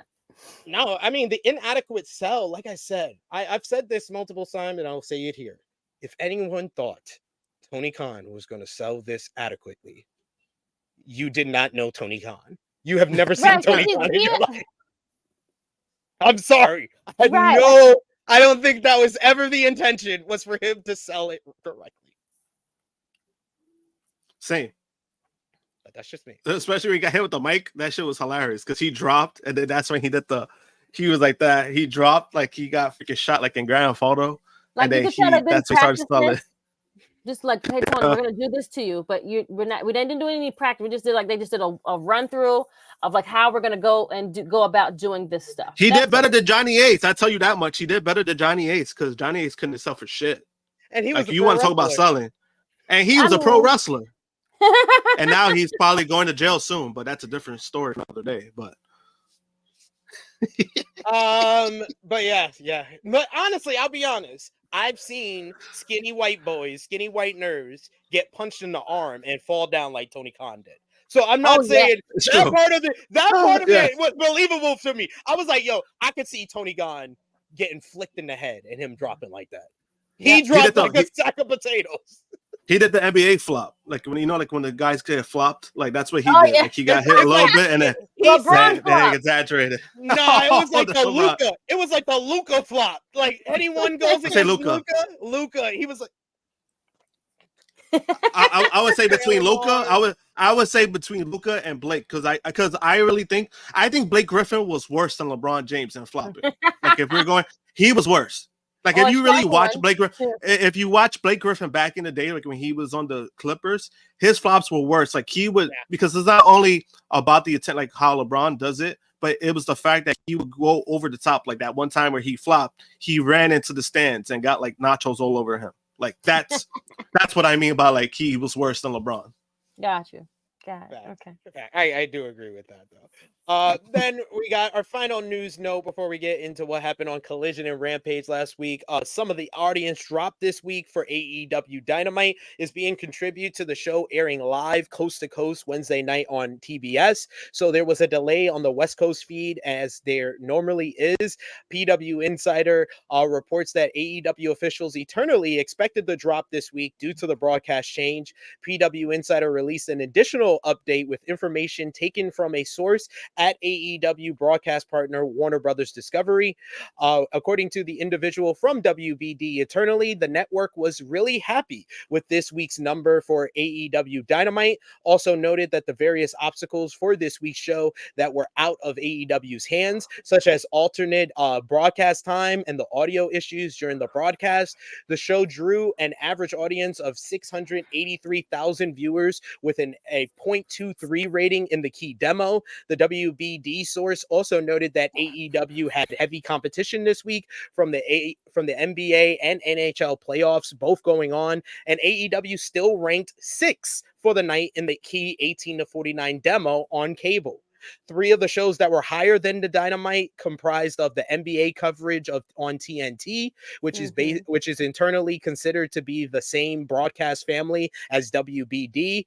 And the source also stated that when those shows were removed, only NHL playoff coverage on ESPN ranked higher than Dynamite on Wednesday, with Dynamite still ranking higher than all the other original cable programming on Wednesday in the key demo. The individual with WBD also addressed the issues with the West Coast feed not airing at 8 p.m. Pacific time due to the NBA playoff coverage, along with the audio issues on TBS. According to the WBD source, the audio issues with the AEW Dynamite broadcast on TBS were the results of TBS uplink itself, and they were reportedly not caused on AEW's end. These issues were out of AEW's control, and as a result, WBD was good with this week's number when they came in, and they also expect them to improve when factoring in plus 3 and plus 7 viewings through DVR and more.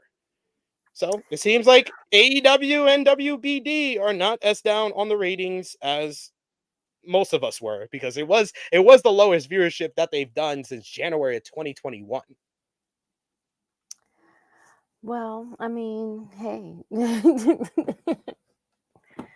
What are we gonna do, He guys? said, "You guys, it's the playoffs time. Like this happens this time of year, though. Yeah, they're gonna start shuffling around when we're gonna see their product. It's just that they have to solidify a home where they don't get shuffled around like this. This is where they suffer, especially like during playoff time. If they're not on Monday, so it's fine. Playoff time during basketball and hockey season is really a big deal. And this is the first round. This was the first rounds of both of them. It's just gonna get worse. Yeah, exactly. This rating ain't gonna go up. It ain't gonna go up too much, folks. If anybody's expecting AEW to be back above 800,000 next week, not gonna happen. We got another super chat donation. Thank you so much, YKK, who had that great comment earlier in the show. She's just showing THH some appreciation, and we appreciate you as well, especially with the super chat donation, guys. Those help us out so much. But let's move over to AEW Collision from last Saturday. They had the AEW Collision and Rampage 3-hour block. Collision was one of their best episodes yet. They did 461,000 viewers. The show featured Pac and FTR defeating the Elites, Kazuchika Okada, and the Young Bucks in a great trios main event. Post-match, you had a brawl ensue with the Elite looking like it was taking the advantage until Daniel Garcia came down to the ring to make the save.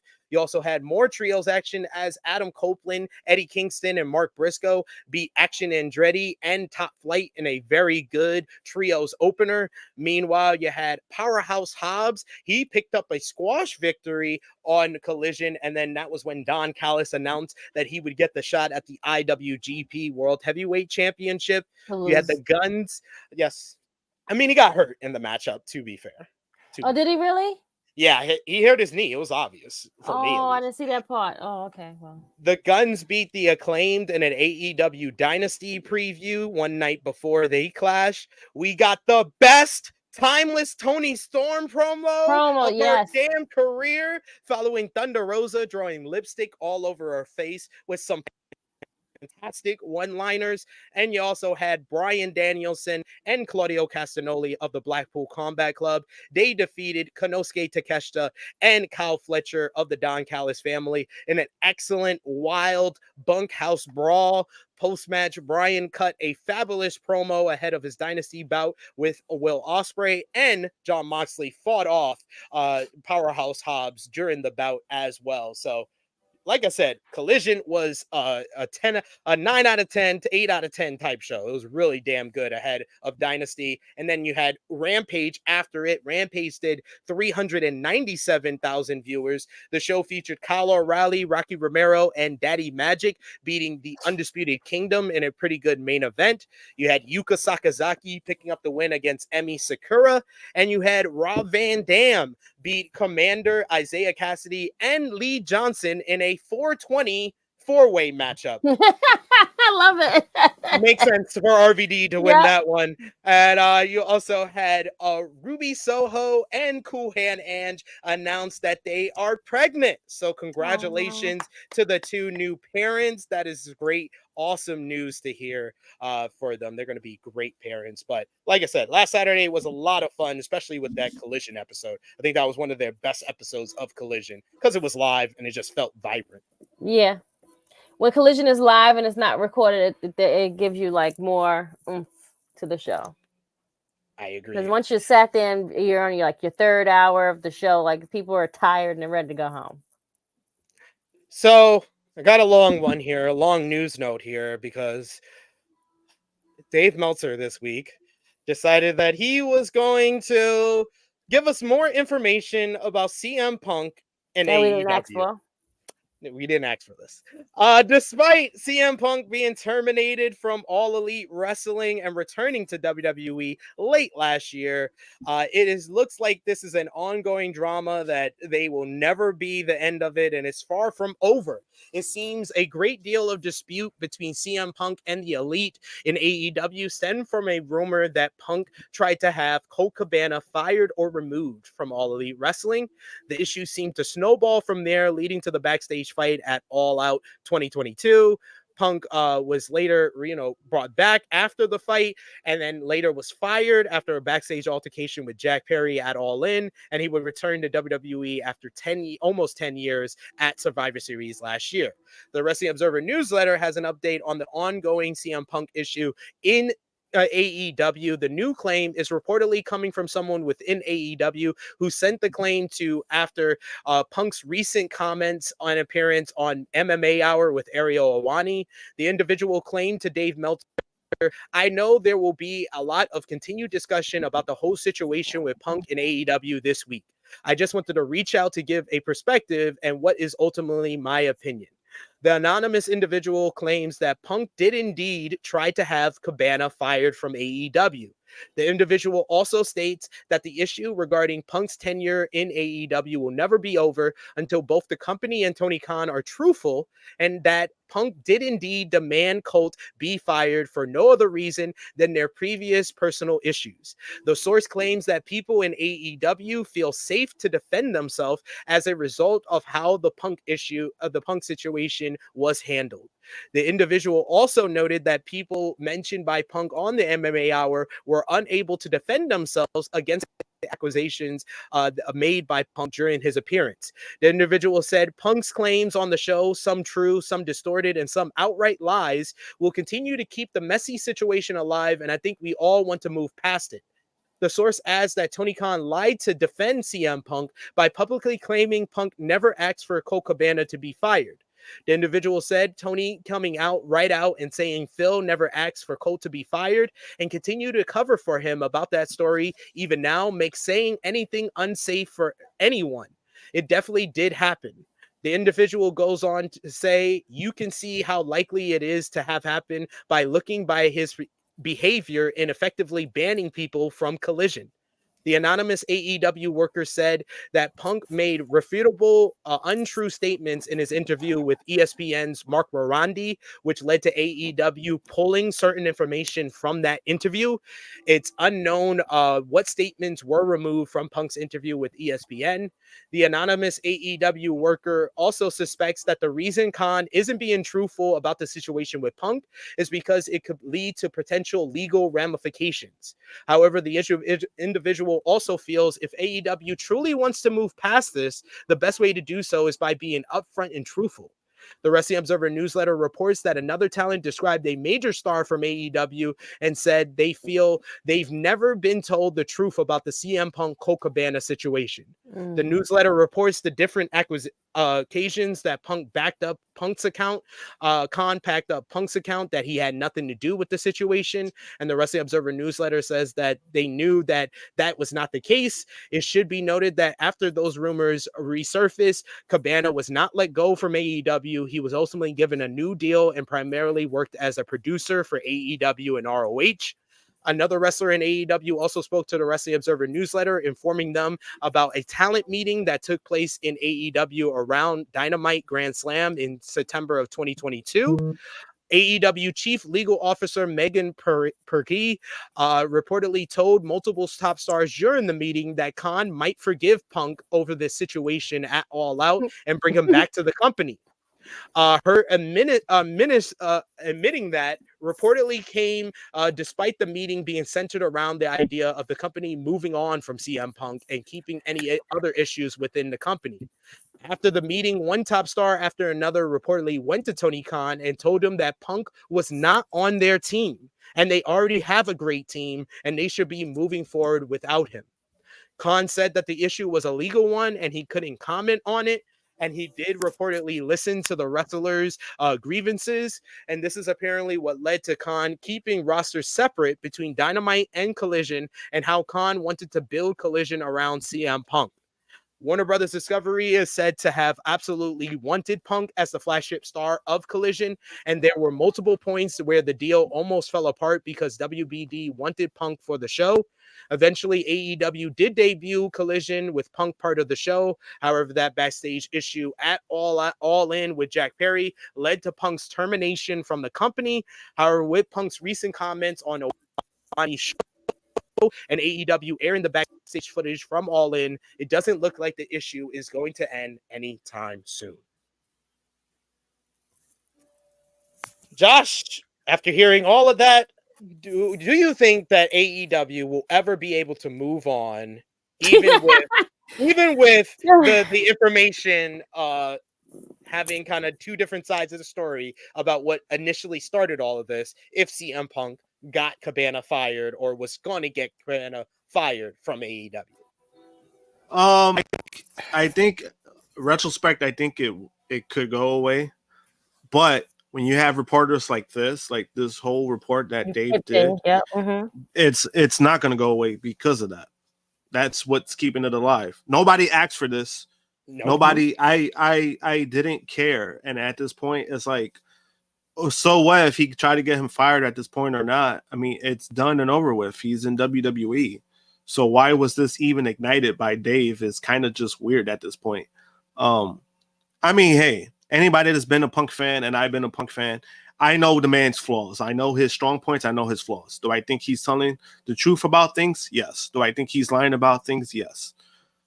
At this point, it's like, why is this even a thing? What happened. The footage was shown. What happened.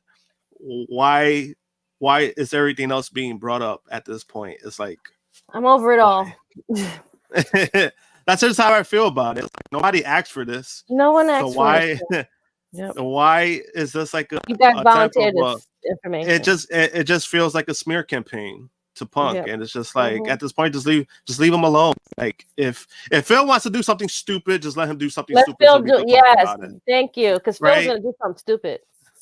Just it's like at this point, you know what I mean? Like it felt like this was kind of grasping for straws, in my opinion. Yeah.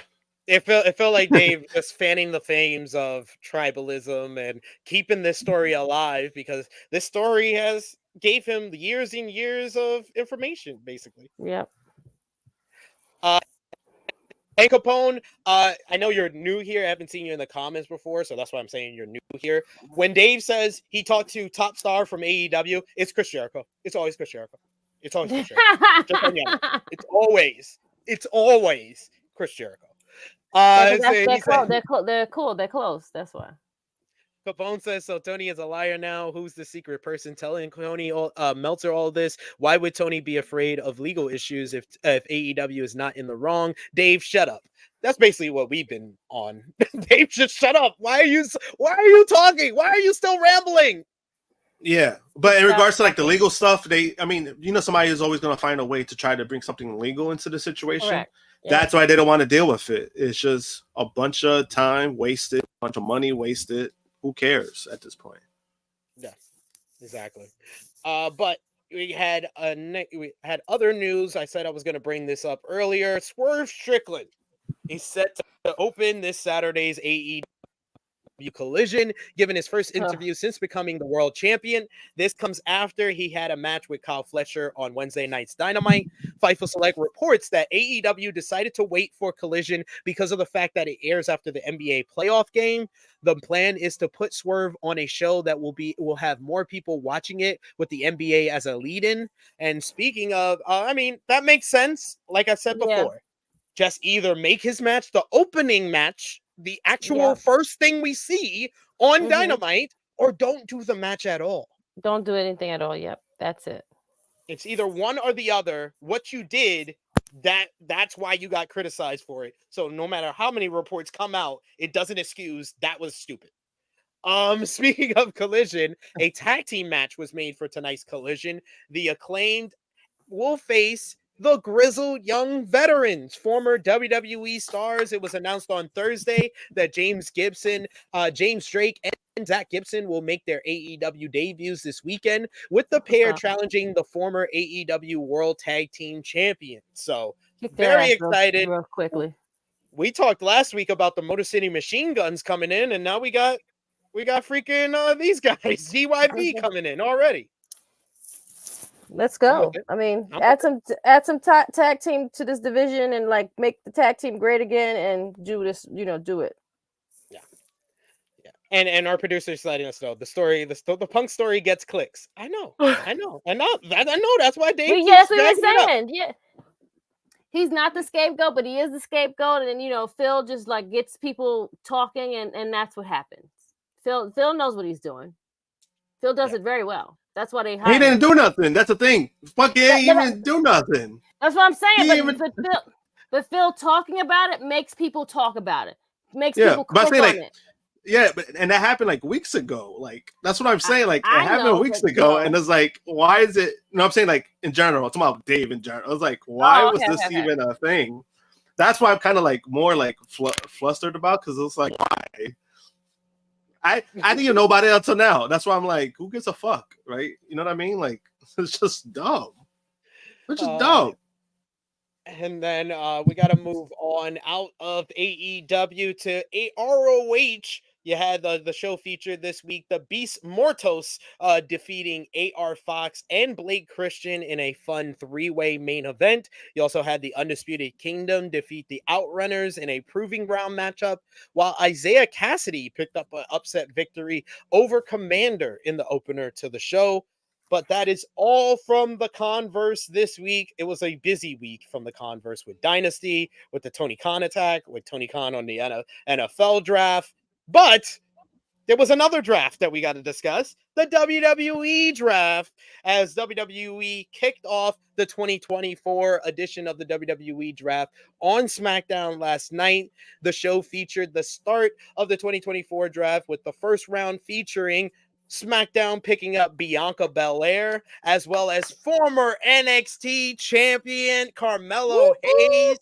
Bianca, the first overall pick, Carmelo Hayes, number 3 overall. Number 1 pick from Raw was Jey Uso, and their final pick of the first round was Seth freaking Rollins. In round 2, you had SmackDown picking up Randall Keith Orton and getting a new addition to the women's division in Nia Jax, while Monday Night Raw picked up Braun Breaker and Liv Morgan.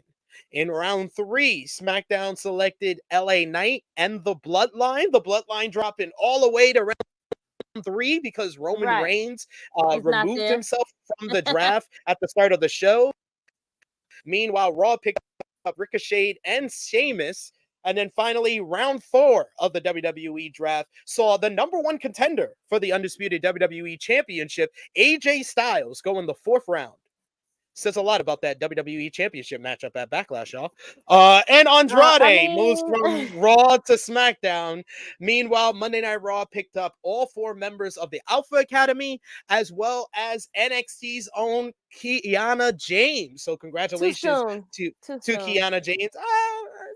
I think she's at that stage. I don't know if Raw's the right roster for her, but I don't think it's too soon.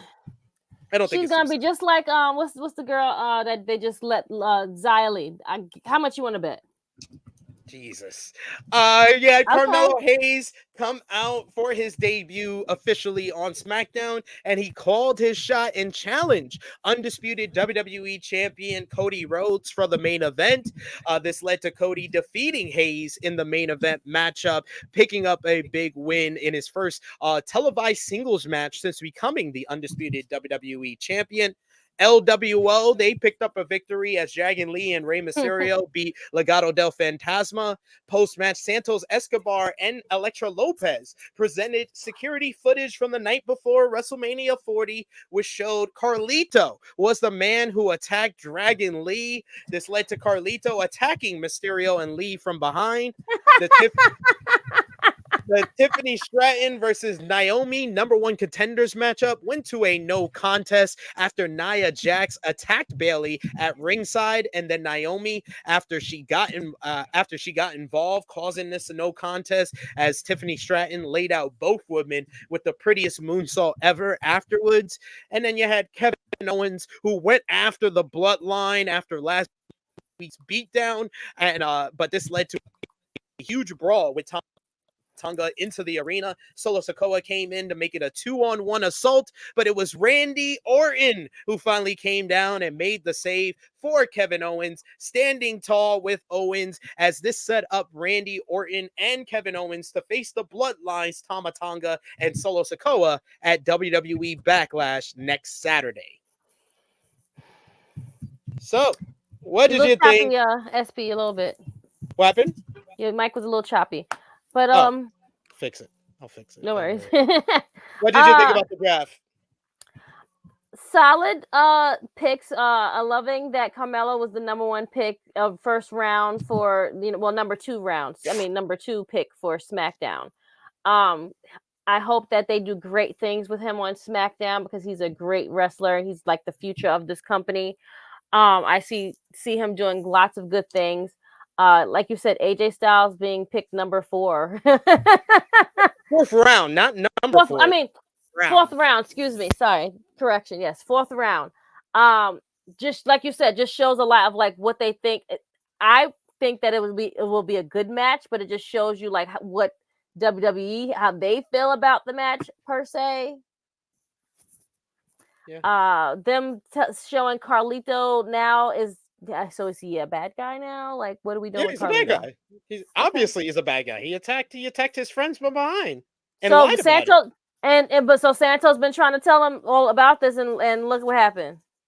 Hey, he did his due diligence, and he got the security footage. All right, look at Santos still being helpful to the LWO. You're right. He doesn't have to. Mind you, Santos is one of the nicest people ever. Santos. Santos, like, out, sidebar. Sorry. She said sidebar. He's actually cool. He's like one of the nicest people you can ever meet. And his kids are cool too. Great. Let's see what happens when Raw comes. Like, let's see what they do and who they pick. Like, are we putting Nia Jax on SmackDown and we're keeping Jade there? Are we going to get these matches? Like, what are we doing? Yeah. I'm thinking. Well, they announced that it's Jade and Bianca versus Kabuki Warriors at Backlash for the tag. No, I love that. I'm here for that. They're putting them in the tag. They're gonna put the belts on the girls for sure. Like they're doing it, and this is good for Jade. I feel like I think this is good. It's like it'll help her more in-ring work. It'll give her more confidence. She'll talk more, maybe. This is good for her. She doesn't need to be in the main contenders. That like let her do like the tag team stuff. Yes. But I also see Nia Jax speaking in the background. So I'm just gonna be real here. Oh boy! After this first round, this fucking draft sucked. I like before the show, I was like, I hate the draft. Yeah, like before the show, I was really like, is the draft like a dead concept that they just keep trying to drag out? But I was like, you know what? You know what I said? You know what I said to myself though? I was like, you know what? It's a new era. It's the Triple H era. So let's see what different innovation, what different creativity he is going to make the draft different from years past. Make it exciting again. I'm so happy. And he did fuck and shit. I've been telling you, he did nothing. This was the same fucking presentation for the last couple of years, and it's you're fucking picking most of the people you already have on your roster. You should just give each show fucking 5 picks for a show, and literally you say your whole roster's locked, but you can pick 5 people from the other roster. That's it. That's what the draft should be. That would be actually cool and creative, and we wouldn't be wasting time on fucking brands picking fucking people that are already on the brands, and then they milk this shit where they eliminate 50% of their top stars by protecting champions. After this is the thing that boggles the mind. After they took the time to rename the titles so they didn't have to be brand specific, they protected the champions so they were brand specific. Tell me if that makes sense to any of y'all out there. Please tell me, because I'm gonna need y'all to explain it to me, because WWE ain't gonna do it. SP, for as long as I've been on this, as long as I've known you, and as long as I've been on Tru Heel Heat's podcast, I have said it from probably day one. The draft does not make any sense. The draft we don't need the draft. You still got people going back and forth. The tag titles still go back and forth. You still got people going on this show and that show. It doesn't make sense. I want them to stop the brand. Let's just have the 2 brands. If you want someone from SmackDown, just say, you know what? We're sending them over to fucking SmackDown. We're gonna send them to fucking Raw anyway. They're gonna come over there regardless. And God bless you for trying to have hope to say, you know what? It's the new era, and we're gonna get a better draft. God bless you, friend. I wish you would have said that in our chat, and I would have told you you're fucking nuts. All right, so I don't necessarily disagree with the draft thing. Like, I don't disagree that they don't need it. However, I think what they need to do is they need to be consistent when it's like, hey, if you're gonna have a SmackDown roster, keep them mainly on SmackDown. If you're gonna have them on Raw, keep them on Raw. That's all. And I think that if you do it like that, there wouldn't be as much flack as they've gotten, because I have said that too. Like, wait a minute, this person's on fucking SmackDown. Why are they on Raw? You know, it's one of those things. You know, like it's one of those things where when the draft first happened all those years ago, it made it special, because if you wanted to watch a certain show, that's all you have to tune into that show to watch them. Now it doesn't feel like that. But then, because you're pushing this whole narrative of, like, we're doing the draft and you're doing all this, doesn't make it special. Like, it doesn't mean anything to me. And then the layout too. I haven't been a fan of the layout time, like the whole first, second, third round. Like, Bianca was already on SmackDown. Like, why are we saying, our first pick for SmackDown is Bianca? Bianca was already fucking there. Oh yeah, people getting excited over that shit was fucking hilarious. But Triple H did specify that they have to keep their people as much as they have to get someone new. So at least he took the time to have something out front to be like, okay, this is like a disclaimer, because we're gonna have a bunch of people going to the same show on this show. Which I like. Yeah, I like that. But at the same time, like, even when the people were getting picked, it was like, bro, he was already on Raw. Who gives a fuck? Right, why is that exciting? You know what I mean? like that. Why is that exciting? I feel like they nuked this shit. When you don't have Cody's not in the draft, Bailey's not in the draft, the tag team champions on both shows are not in the draft. Damian Priest in the draft. Becky Lynch is now not in the draft. Then you also have all these top stars that are hurt or taking time out, like Roman Reigns, Seth Rollins, CM Punk, Rhea Ripley. You nuked this fucking shit. You should have rescheduled this shit because this shit is nuked. There's no top stars swapping brands, really. No. More picks from the 2024 WWE Draft were revealed after SmackDown went off the air on last night's show. They did the first 4 rounds, and then we had more draft picks as after the show went off the air. The team of Alba Fire and Isla Dawn and Ivar. Alba Fire, Isla Dawn, Ivar, Zoe Stark, and Shayna Baszler were all drafted to Raw. Meanwhile, the OC, Luke Gallows, Carl Anderson, and Meacham, along with Baron Corbin and the team of Cedric Alexander and Ashanti Diadonis, were all drafted to SmackDown. They were all already on SmackDown. Baron Corbin is the only one that went to SmackDown there. But these are the entire draft results. SmackDown got Bianca Belair. Wolf Dogs. Oh, that's stupid. Yes. So that's stupid. Dumb. Bianca Belair, who was already on SmackDown, Carmelo Hayes from NXT, Randy Orton, who was already on SmackDown, Nia Jax coming over from Raw, LA Knight, who was already on SmackDown, The Bloodline, who were already on SmackDown, AJ Styles, who was already on SmackDown, AJ Styles coming from Raw, the OC, already on SmackDown, Ashanti Diadonis and Cedric Alexander, already on SmackDown, Baron Corbin coming back from NXT. Raw got Jey Uso, already on Raw. Seth Rollins, already on Raw. Braun Breaker, coming over from SmackDown. Liv Morgan, already on Raw. Ricochet, already on Raw. Sheamus, already on Raw. Alpha Academy, already on Raw. Kiana James from NXT. Ivar, already on Raw. Isla Dawn and Alba Fire from SmackDown. Zoe Stark, already on Raw. Shayna Baszler, already on Raw. The rest of the draft will take place this coming Monday on Monday Night Raw. Oh shit! I don't know why I'm laughing. That was too funny because it's like, what the fuck? Like, it's like a fucking waste of time. It's like 90% of this is just people that are on the same show. Yo, that's why I'm laughing. Yo. All love, S. Dot. I see you arguing in the chat, but I'm not going to feature all your argument issues on our show. But all love. Just because you seem some way in the comments, doesn't mean that that's you. You know who you are, and you love what you love. You love wrestling. You're in the right place, regardless of if anyone agrees or disagrees with you. Yeah. You know, we all know that you're clearly biased certain things, but that's okay. We don't have to add that part. Just say that. I'm just saying. I'm just being honest.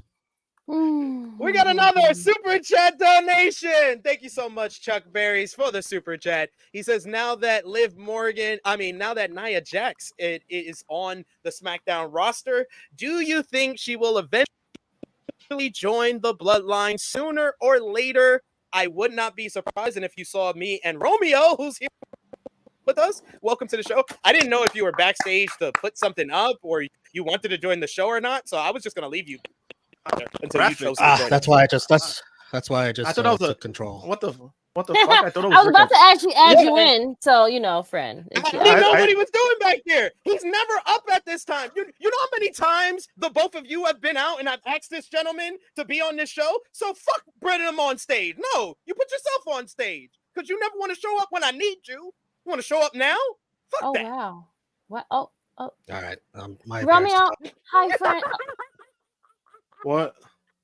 Well, he was up for the draft. Wait, where you go? No, come back. What's going on?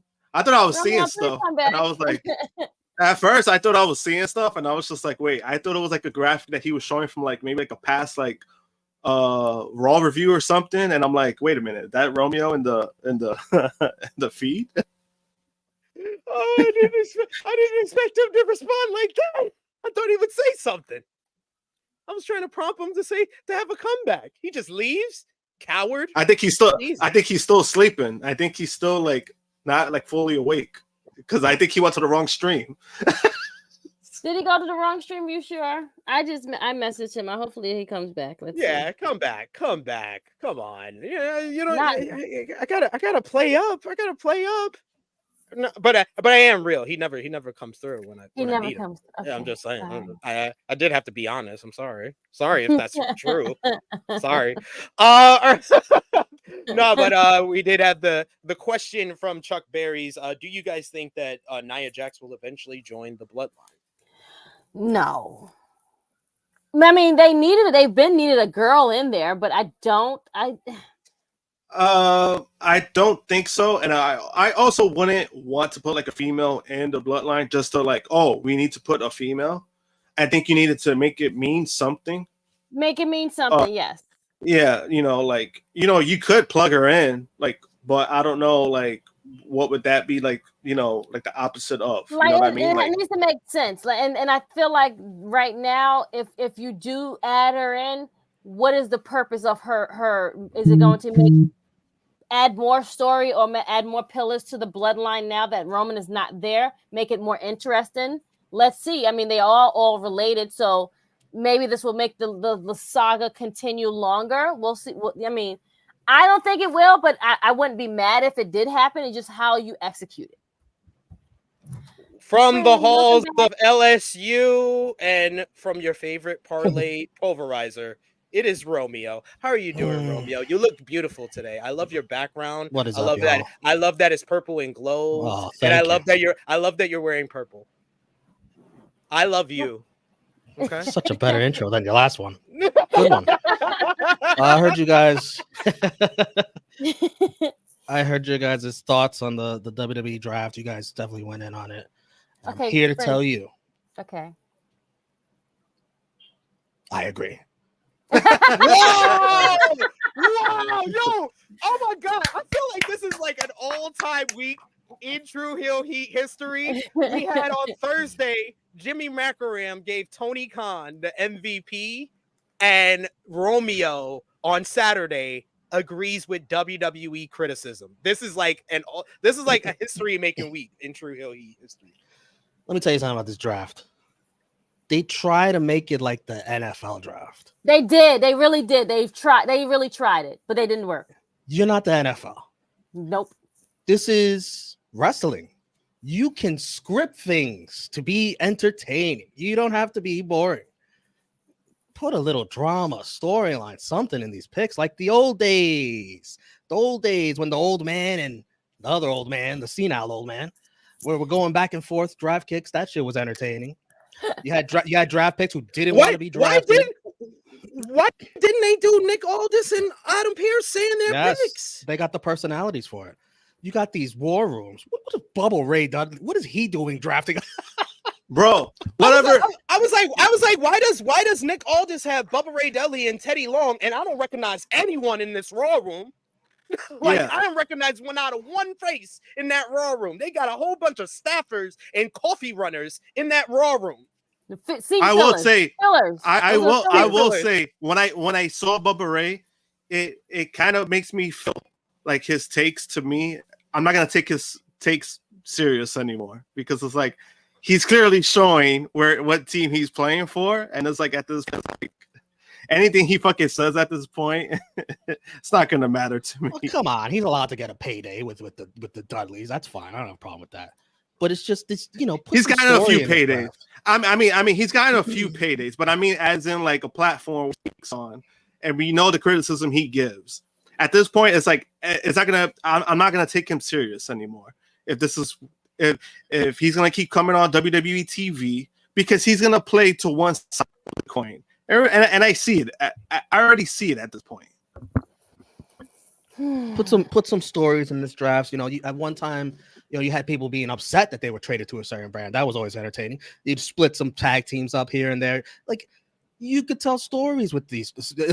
Somebody's pick, it's not their pick. Like, oh, they messed up, whatever. Like, be more creative. Stop trying to be so. I mean, it's a sports presentation, yeah, but you could still have that while being entertaining. Try. And you gotta make the rosters look a little bit different. Like it can't be all the same. That's not what people are tuning in for. Dude, it's because you said it to me at the beginning of our mock draft, because that's when the pool and the rules came out. You guys' draft was way better than this one. And we called it. We called that because of the one rule that I feel nuked this entire draft. That champions rule nuked that whole entire shit, because they took the time to rename the fucking belts so they could swap from Raw to SmackDown, and then made the champions locked in. Like, when I thought over the last couple of days, I thought about this rule, and I was like, this rule doesn't make any type of sense with the year that they've had with renaming all the titles. Why did you rename all the titles just to keep them on the brands? I would have switched the world champions and the bloodline with the Judgment Day. Yes. I understand why you want to keep Sammy on Raw. You know, it's a workhorse champion. You got 3-hour program. I understand why you want to keep R-Truth on Raw. You know, he's entertainment, comedy. But the world champions, you could have switched them. I mean, Cody doesn't need to be on SmackDown. He didn't ever have to say that goodbye Raw speech. I thought that's what was going to happen. I thought they were going to switch to champions at least, because, you know, with WWE going into Netflix, I mean, you want somebody to be prominent for your brand and that person. So I thought that was going to be the move. But then when I heard that, like, the champions were locked, I thought that was even more ridiculous, because I'm like, wait a minute. So now you changed these fucking names for what? Like, just to keep them on the plans? Like, you never did this shit before. When did this happen? Fox said Damian Priest don't work for us, brother. We need Cody Rhodes.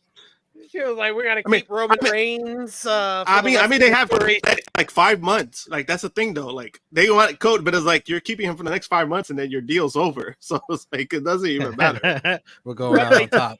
But that protecting the champions rule really kind of was the big sign to me of a report that I saw that they're not thinking of this draft as the draft for the Netflix, right? Because by the time they get to January, they're going to be doing the same shit they did this WrestleMania season, with people going on whatever show is beneficial. It's WrestleMania season. Exactly. We can go wherever we want. Exactly. Next year's draft is about what Netflix wants on Raw.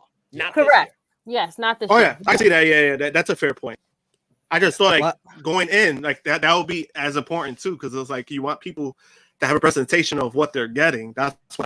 That was my mindset to that. But the whole thing, when I found out the champions were locked, I thought that was ridiculous.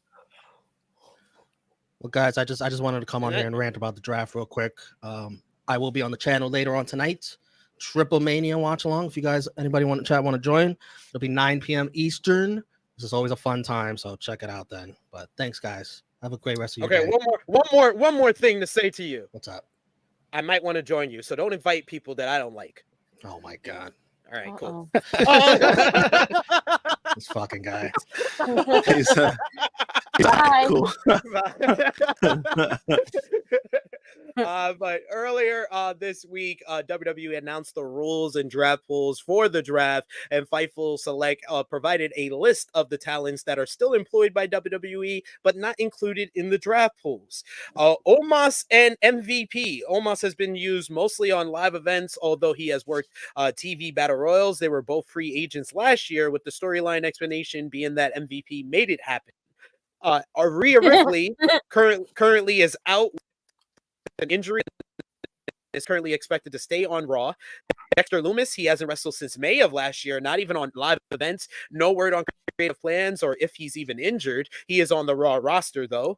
Gable Stevenson, he was drafted to Raw years ago and not used, then appeared on SmackDown and NXT. There's no word on any plans for him. Nikki Cross, while Cross has been at some events, she hasn't wrestled in months. She was a member of the Raw roster. Tamina has not wrestled in over a year and hasn't been at any shows. She was drafted to SmackDown last year and not used. Eric and Valhalla. Eric is still out with a neck. Sorry, my bad. Eric and Valhalla? No. Tamina? Tamina. No. She never officially retired at all. Okay, she just stopped wrestling. They just stopped using her. Valhalla has been appearing with Ivar as of late, but she is currently pregnant. Brock Lesnar again? She's pregnant again?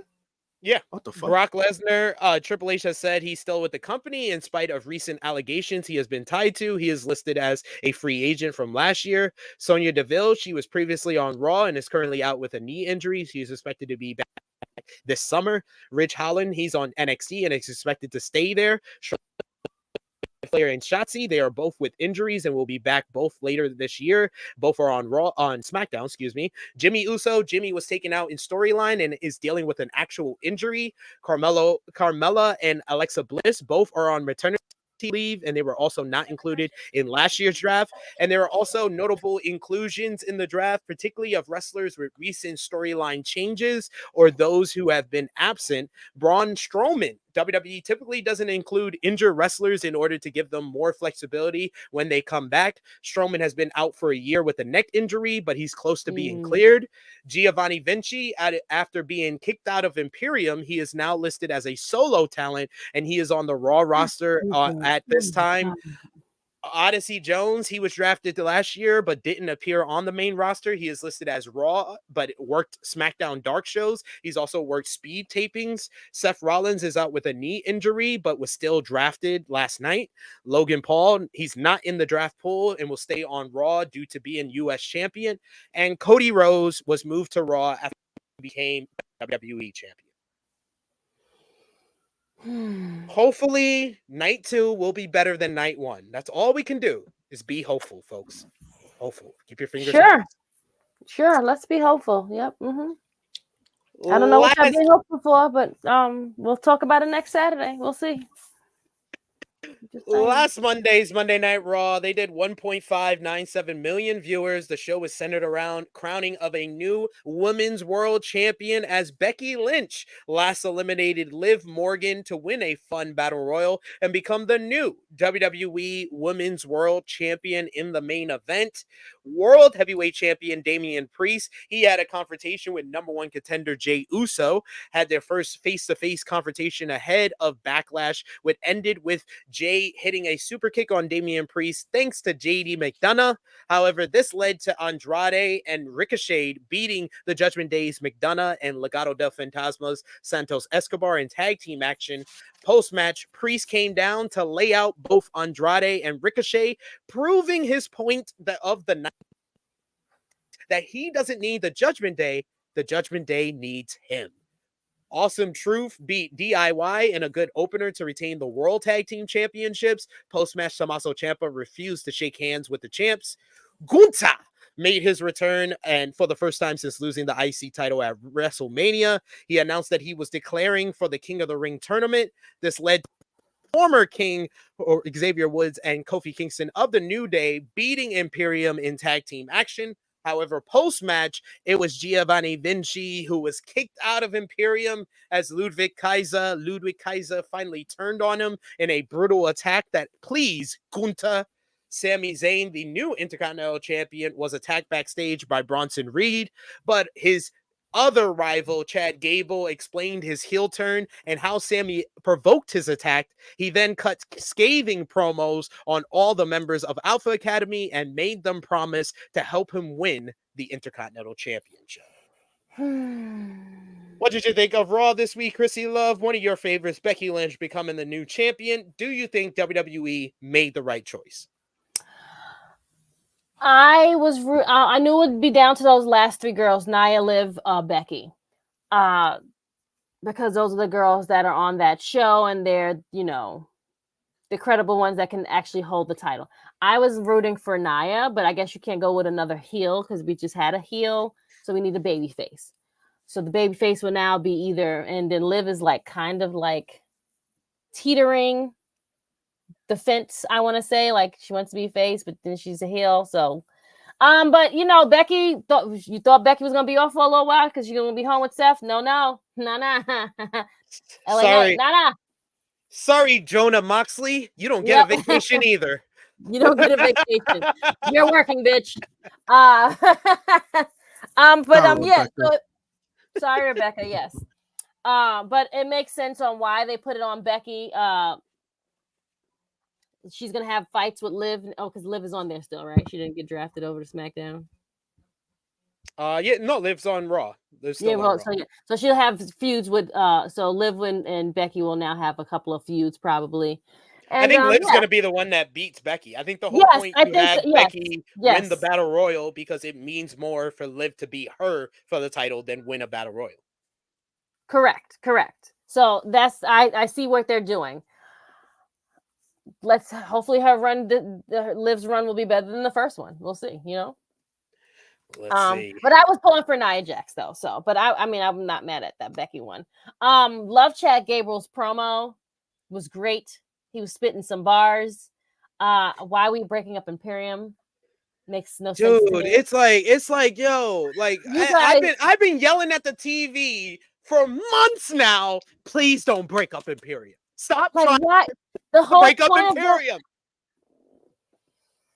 they just They like they never got a run to just be Imperium, be dominant faction that gets along. They've literally been teasing the breakup for a whole year.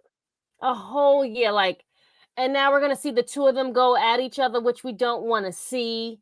It's stupid. Now, like the whole point of Gunther and Imperium, like the whole thing, like if they never got to be champs over there either. So it's like, what are we doing, guys? We already finally broke up the belts. Like we can give them a chance. Like let them be good heels that they are, like they were on NXT. And you just the new era is not interested. Not the new interested. era is not Erwin is still giving Vince juice and all of this bullshit. So yeah. What else happened on Raw? Yeah, that's it. Oh, Damian Priest now is gonna break up the Judgment Day. Great job.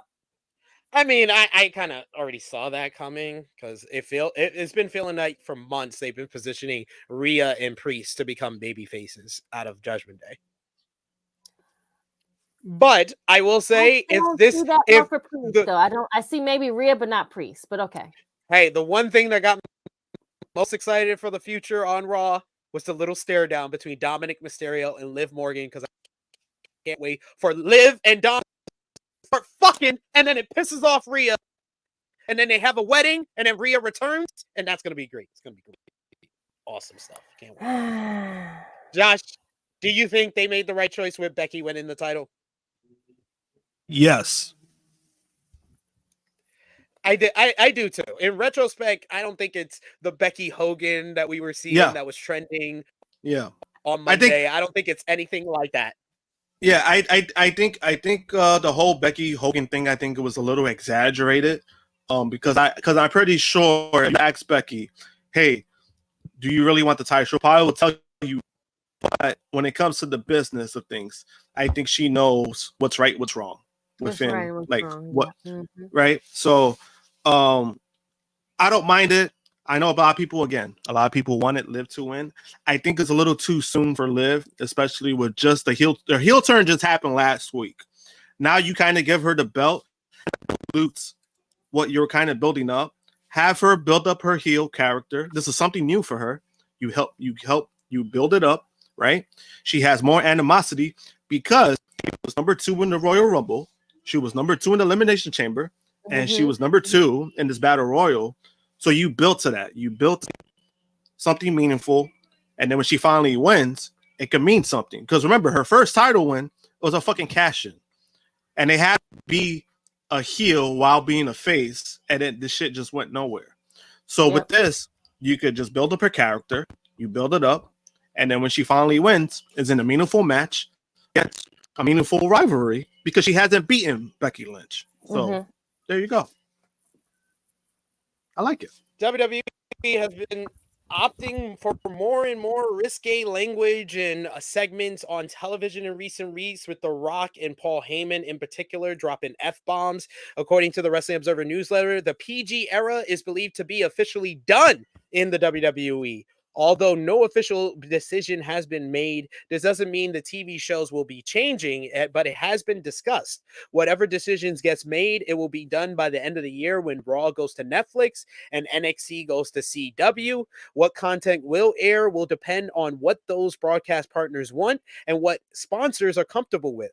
However, there is also no concerted efforts to keep things PG as they were in the past. A memo has been sent about it several weeks ago, but that that is not believed to be a huge priority. I like it. I'm with the return of attitude. Give it to me. I want more rock dropping F-bombs. Don't fuck with the final boss. I want it all. I'm here for it.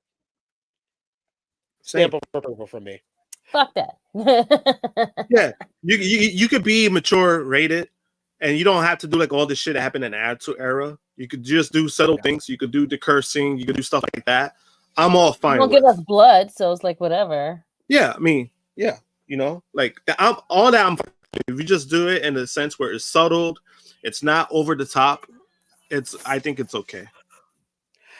Injured WWE star CM Punk made an appearance last night after the WWE draft edition of SmackDown to give an update on his triceps injury. He said that his tricep isn't healed yet, but he said he'd be back soon to compete with all the big, tough badasses backstage. He also shared his support for WWE Hall of Famer Pete Rose, belonging in the Baseball Hall of Fame. Chad Gable and Alpha Academy then came out cutting off Punk. Gable called Pete Rose a cheater and said he deserved his lifetime ban in the Baseball Hall of Fame. They had a little scuffle, which ended with Punk standing tall.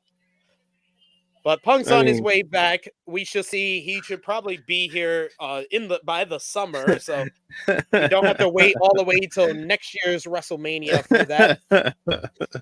No, it's just more funny because Pete Rose technically didn't cheat. He just gambled. That's what I'm laughing about. Gable's awesome. Gable's great. I love Gable. According to a new report by John Wall Street, this year's WrestleMania 40 is a big business and was above the business of the last 2 years of WrestleMania.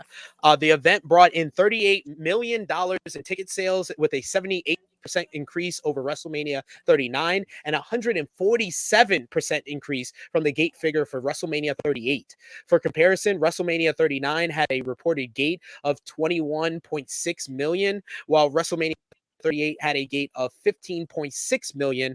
And speaking of WrestleMania and more WrestleMania news, London Mayor Sadiq Khan spoke with My London about his ambitions for the city, including making it the host city for the first international WrestleMania. He said, if I'm reelected on May 2nd, I'm determined to go even further and fully cement London's reputation as the undisputed sports capital of the world. I believe that London has the potential to host the first international WrestleMania. In the meantime, my message to anyone traveling to the Paris Olympics this summer is to include a visit to London in your itinerary to enjoy all that our city has to offer. A post on Twitter, Triple H replied to him and said, let's talk. So it's possible. WrestleMania 42, 43. Who knows? Who knows? You know they're going to want to go to Wembley and break the number. And break that number, of course. Because they're petty. You know that. And hopefully the weather is better. We'll see. But there was speculation last week that Vince McMahon may be interested in starting his own wrestling promotion. The Wrestling Observer newsletter reports that according to a source that is very close, he is not interested in starting a wrestling promotion at all. He does have ideas for future business ventures, but wrestling is not one of them. The belief from most is that he would not be able to compete with WWE, especially starting from scratch. Starting a new business deal of any kind will be difficult until he is able to clear his name, as he is under federal investigation for sex trafficking. He is also in the process of selling his remaining shares in TKO and WWE, according to a new stock report filed on Friday, April 26. In the new filing, it was confirmed that McMahon's remaining 8,021,405 shares are now available for sale, and if sold, would effectively end McMahon's association with WWE completely. Interestingly, as well as McMahon shares, a further 234,424 belonging to none other than WWE President Nick Khan and 3,500 8 shares belong to TKO board member Steve Kuhlman are also registered. Although the shares are listed for sale, there is no guarantee they will be sold. However, in McMahon's case, the 78-year-old has been shifting his stock in large quantities as of late. It is very interesting that Nick Khan is selling his stock shares because Nick Khan was also included in the lawsuit. The lawsuits. Oh, yes. True. Forgot all about that. Forgot all about Nick Khan and him being named. Him and Stephanie was named in the lawsuit. Yeah.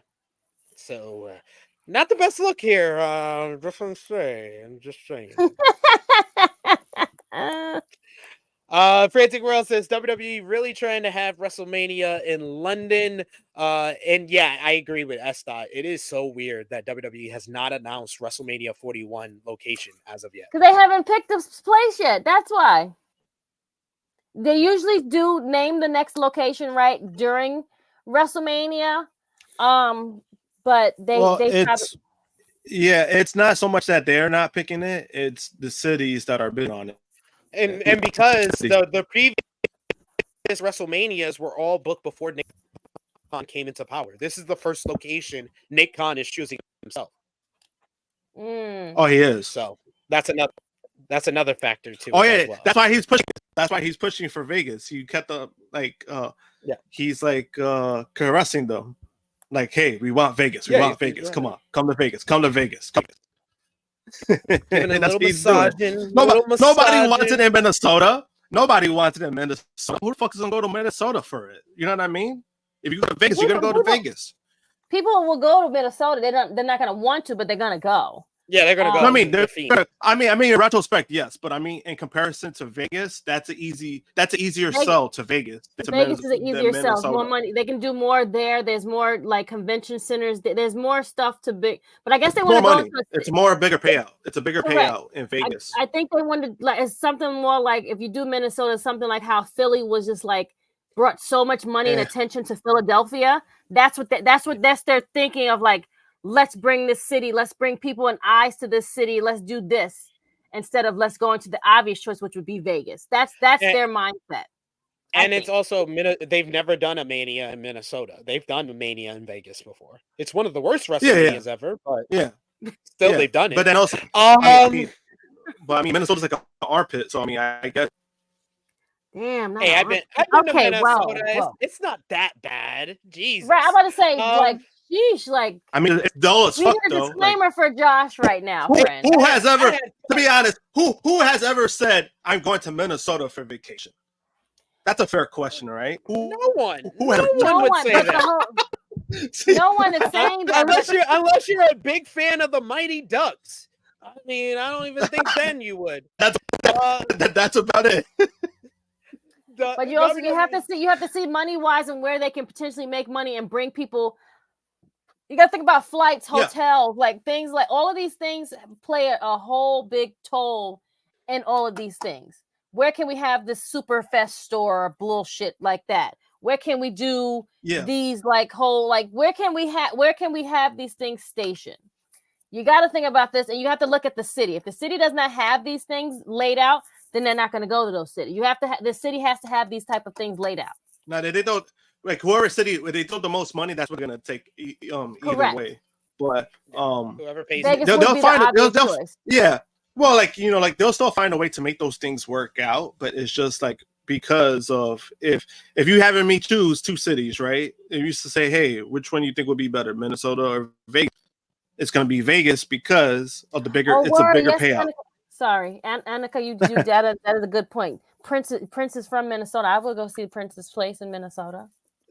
I mean, that's about it. I would see Prince, the Mall of America, and the mall, and where the Mighty Ducks rink. That's all I would see. Me and SP is sold. I'm sold on it. Let's go, Minnesota. We're sold on Minnesota. We're going. We're going to Minnesota. Sorry, good luck, guys. Good luck. Well, good luck. NXT Spring Breaking this week. The show did 661 1,000 viewers. That's up from last week. And of course, it featured Trick Williams finally defeating Ilya Dragunov to become the new NXT champion. This was a brilliant, hard-hitting encounter between these two men, with Trick finally getting the big win. Meanwhile, you had Roxanne Perez retain the NXT Women's Championship in a fun triple threat over Tatum Paxley and Lyra Valkyria. You had Sol Ruka defeated Blair Davenport in a chaotic beach brawl. The D'Angelo family beat No Quarter Catch Crew in trios action, while Raw star Shayna Baszler was revealed as the corner person for Lola Vice for an NXT Underground match next week against Natalia on Spring Break in week 2. So, Krssi, were you happy to see Trick finally get the win and become the NXT champion? I was surprised and shocked. I didn't know that they were going to pull the trigger because he's still so green.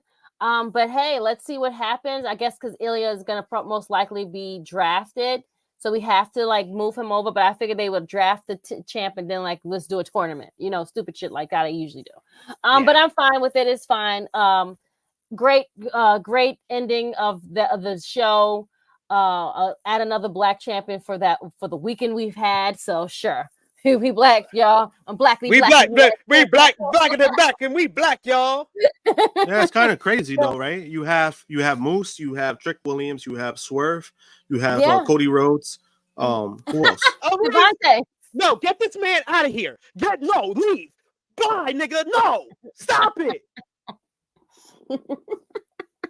all y'all fair complexion niggas out here spreading this nonsense.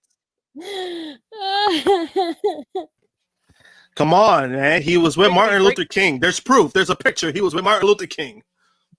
He did it for liberty. I'm sick of all y'all. Gotta take a look at the draft pools this was the draft pool for Friday, all the stars that were taken up, and then we got the draft pool for Monday. Wrestling Fightful Select had a further report on the WWE draft, saying that NXT stars will be eligible for both nights, but the names of the NXT superstars who will be eligible were intentionally kept hidden in the talent pool to offer more of a surprise factor. WWE is also reportedly holding a draft party for the fans at the WWE Performance Center this week. Some and sources within NXT are concerned that NXT might be picked dry with this year's draft, similar to previous years. There's also said to be concerned about multiple talents not knowing if they are getting called up. As of Friday, no NXT star was made aware of their status. That's why we got the big surprise reaction from Kiana James last night. The report also addressed the possibility of talents being drafted to NXT from the main roster, with some talents might view the move as a demotion. One source informed Fightful that there are at least several main roster stars who will likely benefit from an NXT run. Other sources say that the main roster told Fightful that the NXT brand will likely have plenty of star power for the upcoming debut on the CW network.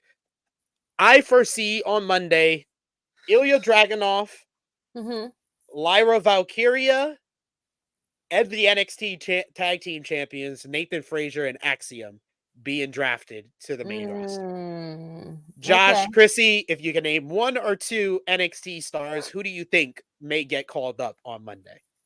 I like all your pickings that you've given us so far. Davenport. Oh, Blair Davenport? That's a good one. Yeah. That's a good one. She just lost, so it would make sense to get the call up now. But she's also that heel that I think some of the girls kind of need for maybe like one of the shows. I'm not sure whether we replace her, but she's a good heel that can work with others. I think would be a good addition to the show. And you're trying to say that you think she's more ready than Kiana James? Correct. Absolutely. I won't argue with that. I think Kiana James is ready, and she was at the point of there are certain girls like Kiana James, Fallon Henley, Cora Jade. I don't see them getting an NXT Women's Championship run. So the best thing for their progression of their career is to get called up to the main roster and start working with women who have more experience that they can get better working with those girls. Those three in particular, Cora Jade, I felt like she was getting pegged. She was getting groomed to become the NXT Women's Champion, but then she got injured. Yeah. Honestly, at this point, don't come back to NXT. Go to the main roster at this point before you waste any more time. So she did like what's the basketball play? Like she was injured and she got re-injured again. Yeah. Like Jalen Rose, basically. Yes. Got it. Okay. Her and her and the other one that the fans beat their meat to. What's her name? Nikita Lyons. Nikita Lyons. Yeah, they both got as soon as they came back, they got injured again. Ah, okay, got it. I would say Nikita would be good as like one of the one of the big girls, like tall girls that can do good work. Even though her and Jade have the same finisher, but whatever. Wesley would be great too, but Wesley, we don't know what's the outcome for him, so I would wait to him for next year's draft, because he's still like fresh on his injury. But yeah, I would give it to Davenport to be a trade of the ones for the draft. What about you, Josh? I know Dragunov, that's an easy one. I think he goes to Raw. I do like the Davenport pick. I think it should be good for any of the rosters. But I know I'm leaning more with Dragunov just because he was already presented on Raw. So that makes the most sense. He was already presented. They did the same thing with Mello. Mello was already presented SmackDown, and then he did a weird spot.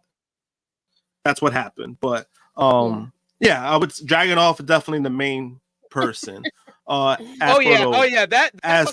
fucking spot in that Mello Cody matchup was so fucking weird. I have to go and watch it because I have to see it. They just got up like that shit didn't happen. They was like, we fucked that shit up. Let's just go to the finish. Yeah, I thought Cody had the worst end of it. I thought Cody had the worst end of it because he landed right on his shoulder, and I was like, oh no, that's not good. But then he was fine. But yeah, it was a weird spot. I don't know what the timing was way off too. One person jumped. Oh no! I was like, what is this?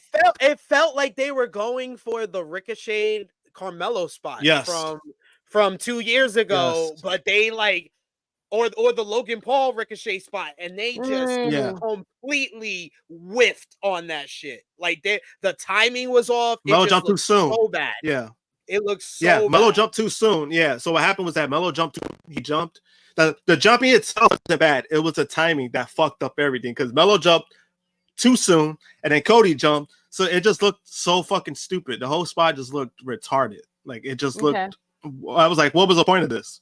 That's how it looked. You got to see it. You got to see it. Yeah, you got to see it. You got to see it, Krssi. Let's move over to Japan with some quick New Japan news.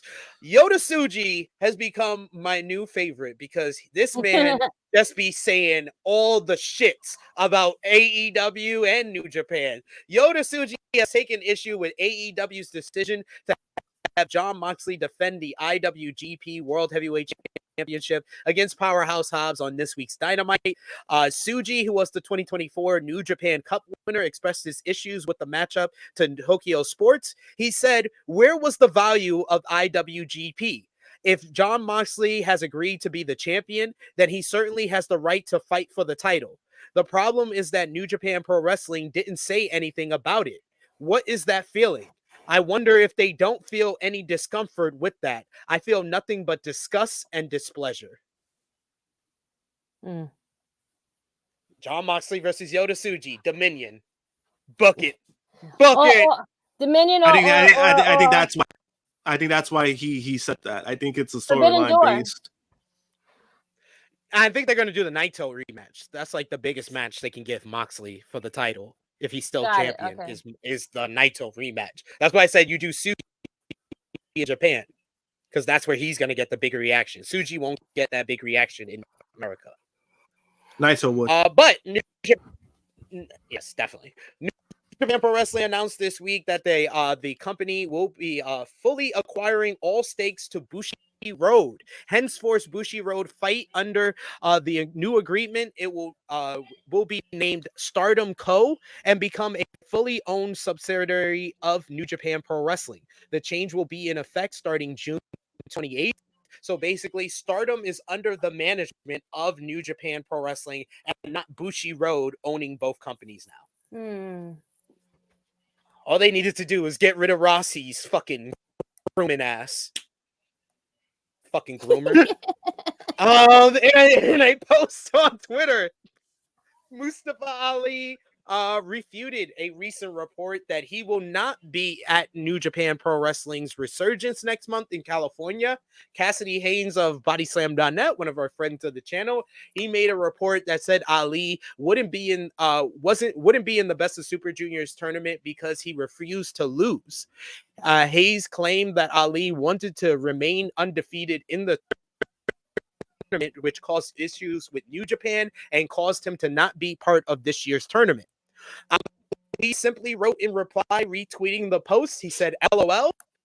Mustafa Ali returns to at NJPW Global on May 11th in Ontario, California.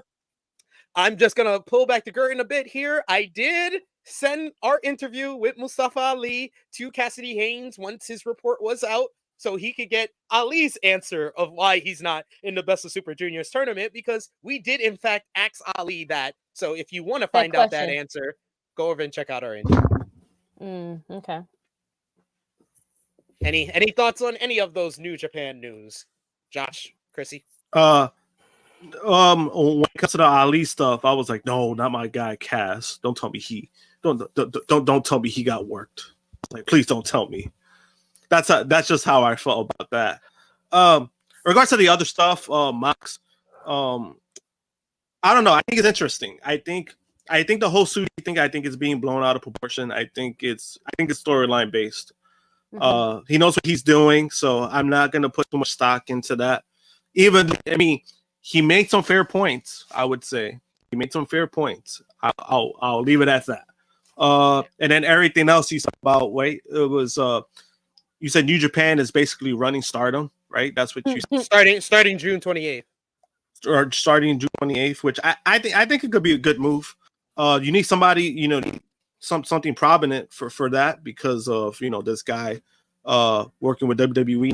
Basically, that's how I see it. So you need something significant for Stardom. I think that's a good move, in my opinion. But besides that, hey, New Japan hasn't been the same, but they're doing some things that are more positive as of late than recent weeks, I would say. Hey, got to take the positivities when we can get it, right? We got another super chat donation from Belle. Thank you so much once again, Belle. You're always so supportive of what we do here, and we appreciate you for it. She says, with them likely keeping Roxanne in NXT till Julia arrives, do you guys think she'll get called up sometime in the summer or later this year? I can see her being a post SummerSlam call up to the main roster, especially if she's just being kept on NXT to drop the title eventually to Julia when she arrives. I can see, like, after SummerSlam, they can bring her up to the main roster, because there's not much she needs to do in NXT now that she's found a character that would translate well to the main roster. Yeah, I would say post SummerSlam. I think that's the best move. You have that big matchup with Julia, and then just send her ass off to the main roster. Yeah. I agree. We're all in agreement there. Thank you for the super chat, Belle. We always appreciate the support. Final thing, what we missed, we're heading over to TNA. TNA Rebellion was last Saturday. The show featured Moose defeating Nick Nemeth in the main event to retain the TNA. SB finally said I was right. Yep. You were right. You were right. Moose got the win. Post-match, though. I was wrong as fuck. Post-match, though, the lights went out, and when the lights came back on, it was former TNA World Champion, Broken Matt Hardy, former AEW WWE star, returned to TNA and laid out Moose with the twist of fate. This is perfect for him. This is where he needs to be. He doesn't need this is where he should be at. This was very much Matt Hardy came home. Yeah. Jordan Grace beat Steph DeLander to retain the TNA World Knockouts Championship. This came in a very interference-filled matchup that had PCO and the returning Sami Callihan helped fend off Khan and the Good Hands to help Jordan Grace pick up the victory in this one. this one has gotten some polarizing views online if you have checked it out, so to each his own. The system beat Speedball Mike Bailey to retain the TNA World Tag Team Championships. Meanwhile, you had Josh Alexander and Hammerstone had a brutal, hard-hitting, awesome last man standing matchup with Josh Alexander picking up the victory. Good friend of the channel, Mr. Ali, Mustafa Ali, picked up the victory over Jake Something to retain the X Division Championship. And former AEW star Mike Santana made his return to TNA, picking up a win over Steve Macklin in his return to the company. Then we moved over to TNA Impact, where Eddie Edwards beat Nick Nemeth in the good main event matchup. However, post-match, the system brutalized Nick Nemeth, wrapping a chair around his head and hitting him in the head with the chair, all while his brother Ryan Nemeth was held back by security and officials as the system stood tall. You also had Broken Matt Hardy. He confronted Nick Nemeth, showed proof that Nick's shoulder was up at Rebellion, but also said that he returned to TNA to reclaim the top prize. Mike Santana defeated Myron Reed in his Impact return. Post-match, Steve Macklin came down for a brief brawl with Santana. And then Josh Alexander defeated Frankie Kazarian to become the new #1 contender for the TNA World Championship. But that is not all from TNA. There is some news to discuss, and we got to talk about the returns of Broken Matt and Mike Santana. Broken Matt made his surprise return to TNA at Rebellion, and it caused a lot of commotion on social media. It led to some people assuming that Matt had signed with TNA, but Matt came out and admitted that no, he is still a free agent. He said, I'm a free agent. I will appear when I want to appear. On the other big return, Mike Santana, TNA Wrestling announced on Wednesday that Mike Santana officially signed back with the company. So congratulations to Santana, signed a new deal with TNA. Steve Macklin also signed a new deal. He re-signed with TNA this week. TNA Wrestling officially announced the re-signing to a new deal on Thursday. And then finally, as far as TNA news, you have former TNA World Champion Tessa Blanchard could possibly be returning to the company. Yes, oh boy, you heard me right. Oh boy, oh boy. There's been preliminary internal discussions about TNA bringing back Tessa Blanchard. PW Insider Elite made the report last Sunday that there has been some discussions about her returning to the company. To be clear, the report says that there's no indication that TNA has reached out to Tessa Blanchard at this time, only that there has been some internal talk on the notion. The lights out teases that eventually were Broken Matt Hardy. Some speculation were that was going to be Tessa Blanchard. She has not worked for the company since being fired in 2020 after she was accused of bullying by several prominent female wrestlers, including Chelsea Green, Big Swole, Allison Kay, Gigi Dolan, Isla Dawn, and Rebel, and more. The accusations included one of her spitting in La Rosa Negra's face during a show in Japan in 2017 and using a racial slur, the latter of which Blanchard explicitly denied. Blanchard and Negra buried the hatchet in April of last year. She was fired from TNA and stripped of the title after failing to come to terms on her appearing at Slammiversary 2020. She had been in Mexico at the time of the pandemic. She signed on to work with WOW Women of Wrestling during the company's 2021 relaunch, but had a falling out with them as well, as she has not worked for a major wrestling promotion since, and she has been active in AAA and CMLL in Mexico. I say all of that to give the stage and the floor to Miss Krssi Love. What are your thoughts on Tessa Blanchard possibly returning to TNA?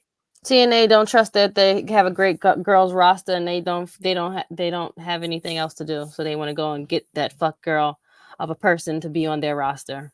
Fuck you, TNA. Why is your camera off? Because that's my face looking right, and that's how I look. That's what I'm trying to show you. That's why I don't want you to. That's what my face is feeling right now. Damian Priest, really, TNA, really. Fuck y'all. You want to get that bitch. Whatever you got to do. You don't trust your women's roster. You want to go revert back. You fire the person. You feel like you don't have anybody credible else to get. There's a bunch of girls that can get hired right now. Just saying. You want to just revert back to fuckboy shit. That's all I'm gonna say. Fair. Those are fair and valid thoughts. Don't have much to add to that, so I think unless Josh has anything to add, I think it's best we move on. You can move on. Thank Great. You. Yes. You giving it too much light as it is. You guys can clip that for Krissi's demo tape. But we finally made it to the end of another edition of the Flagship Podcast. So that means that we have made it to Krssi Love's favorite time of the week, match of the week, where we give you our 3, 5, sometimes 10 matches that we think you should have watched or you should watch from this past week in professional wrestling. There was a lot of wrestling this week, so of course I got 10. You got 10? Damn. And I got 2 honorable mentions. My honorable mentions this week, Kyle O'Reilly versus Roderick Strong from Dynasty. Also House of Black versus Copeland, Briscoe, and Kingston from Dynasty. But my top 10, number 10, Alexander Hammerstone versus Josh Alexander, the last man standing match from Rebellion. Number 9 for me this week, the Casino Gauntlet. Like I said, I had no idea what the rules were, but I was thoroughly entertained. Number 8 for me this week, Trick versus Dragunov from Spring Breakin'. Really great matchup, even though they did the poor man's version of the ending of Bryan and Ospreay towards the end. It was kind of weird.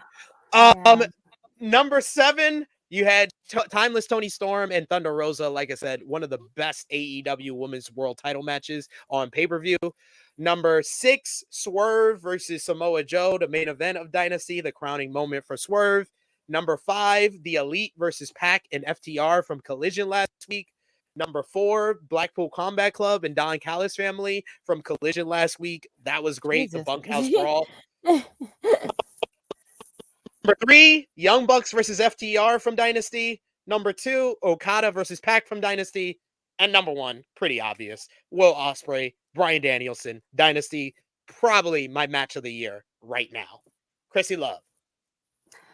Well, SP, you going down like it is easy to have 10 because we did have a lot of wrestling. I'm like, how do he have 10 matches? But then you go and you I had like 6 from Dynasty alone. Yeah, like there's legit like 6 from Dynasty. So okay, so I'm gonna try 10 then. I'm gonna try.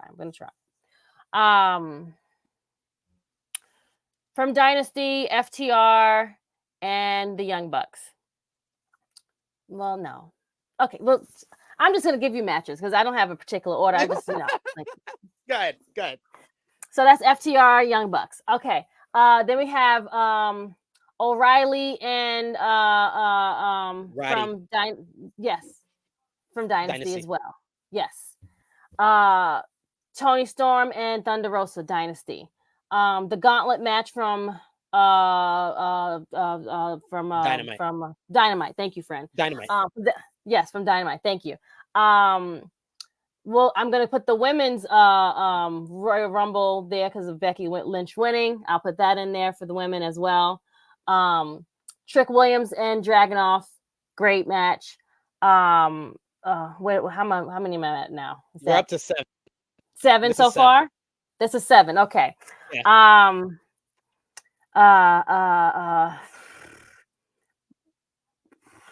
Moxley and you can stop at 7 if you want. No, I'm not stopping. I'm gonna keep going. I'm getting the 10. I'm gonna get the 10. I'm getting the 10. Moxley and Hobbs from Dynamite. Samoa Joe and Swerve. That's what 8. That's 8. 9. The opener, Pac and Okada and Pac. And number 1, of course, Will Ospreay and Bryan. Well done, Krssi Love. I did 10. I'm so excited. Josh, in your face. Josh, who's your matches of the week? My matches of the week, I'm gonna go with top 5. Number 5, I'm gonna go with Okada versus Pac Dynasty. Mhm. And then the top 4 will be the last 4 matches that I mentioned. It will be Tony Storm versus Thunder Rosa. Mhm. Number 3, I do have the main event, Swerve versus Joe. Mhm. Number 2, the ladder match, Young Bucks versus FTR. And number 1, easily Danielson versus Ospreay. Good job. Love to see it. Great job. Eric Isaacs says he's got Trick versus Ilya, Ospreay versus Danielson, Alexander versus Hammerstone, Swerve versus Samoa Joe, Tony Storm versus Thunder Rosa. There was a lot of wrestling for us to choose Oh yeah, from I don't this week. mention to Moose. And I don't mention Moose and Moose, Nick. And Nick. Yes, Nick Nemeth. That was actually I enjoyed that one. Yes. So yeah. And sorry. yes, this week was so crazy in professional wrestling that I didn't even have that in the agenda, Bell, that Finn Balor re-signed, because I'll be honest, they nuked Finn Balor last year, so I don't really care. But yes, they re-signed Finn Balor. That's true. Congrats. I mean, hey, it's good for Finn. He doesn't have to job to Adam Copeland again, so yeah, he stays in WWE. mean, he'll just job to Damian Priest. That's fine. He's just gonna job to because that's what's gonna happen. They're gonna just dismantle the Judgment Day because Rhea's not there. So we're not gonna keep this fashion because Damian Priest is just an asshole and he's gonna he thinks that he was the leader anyway from the get-go when he really wasn't. But whatever.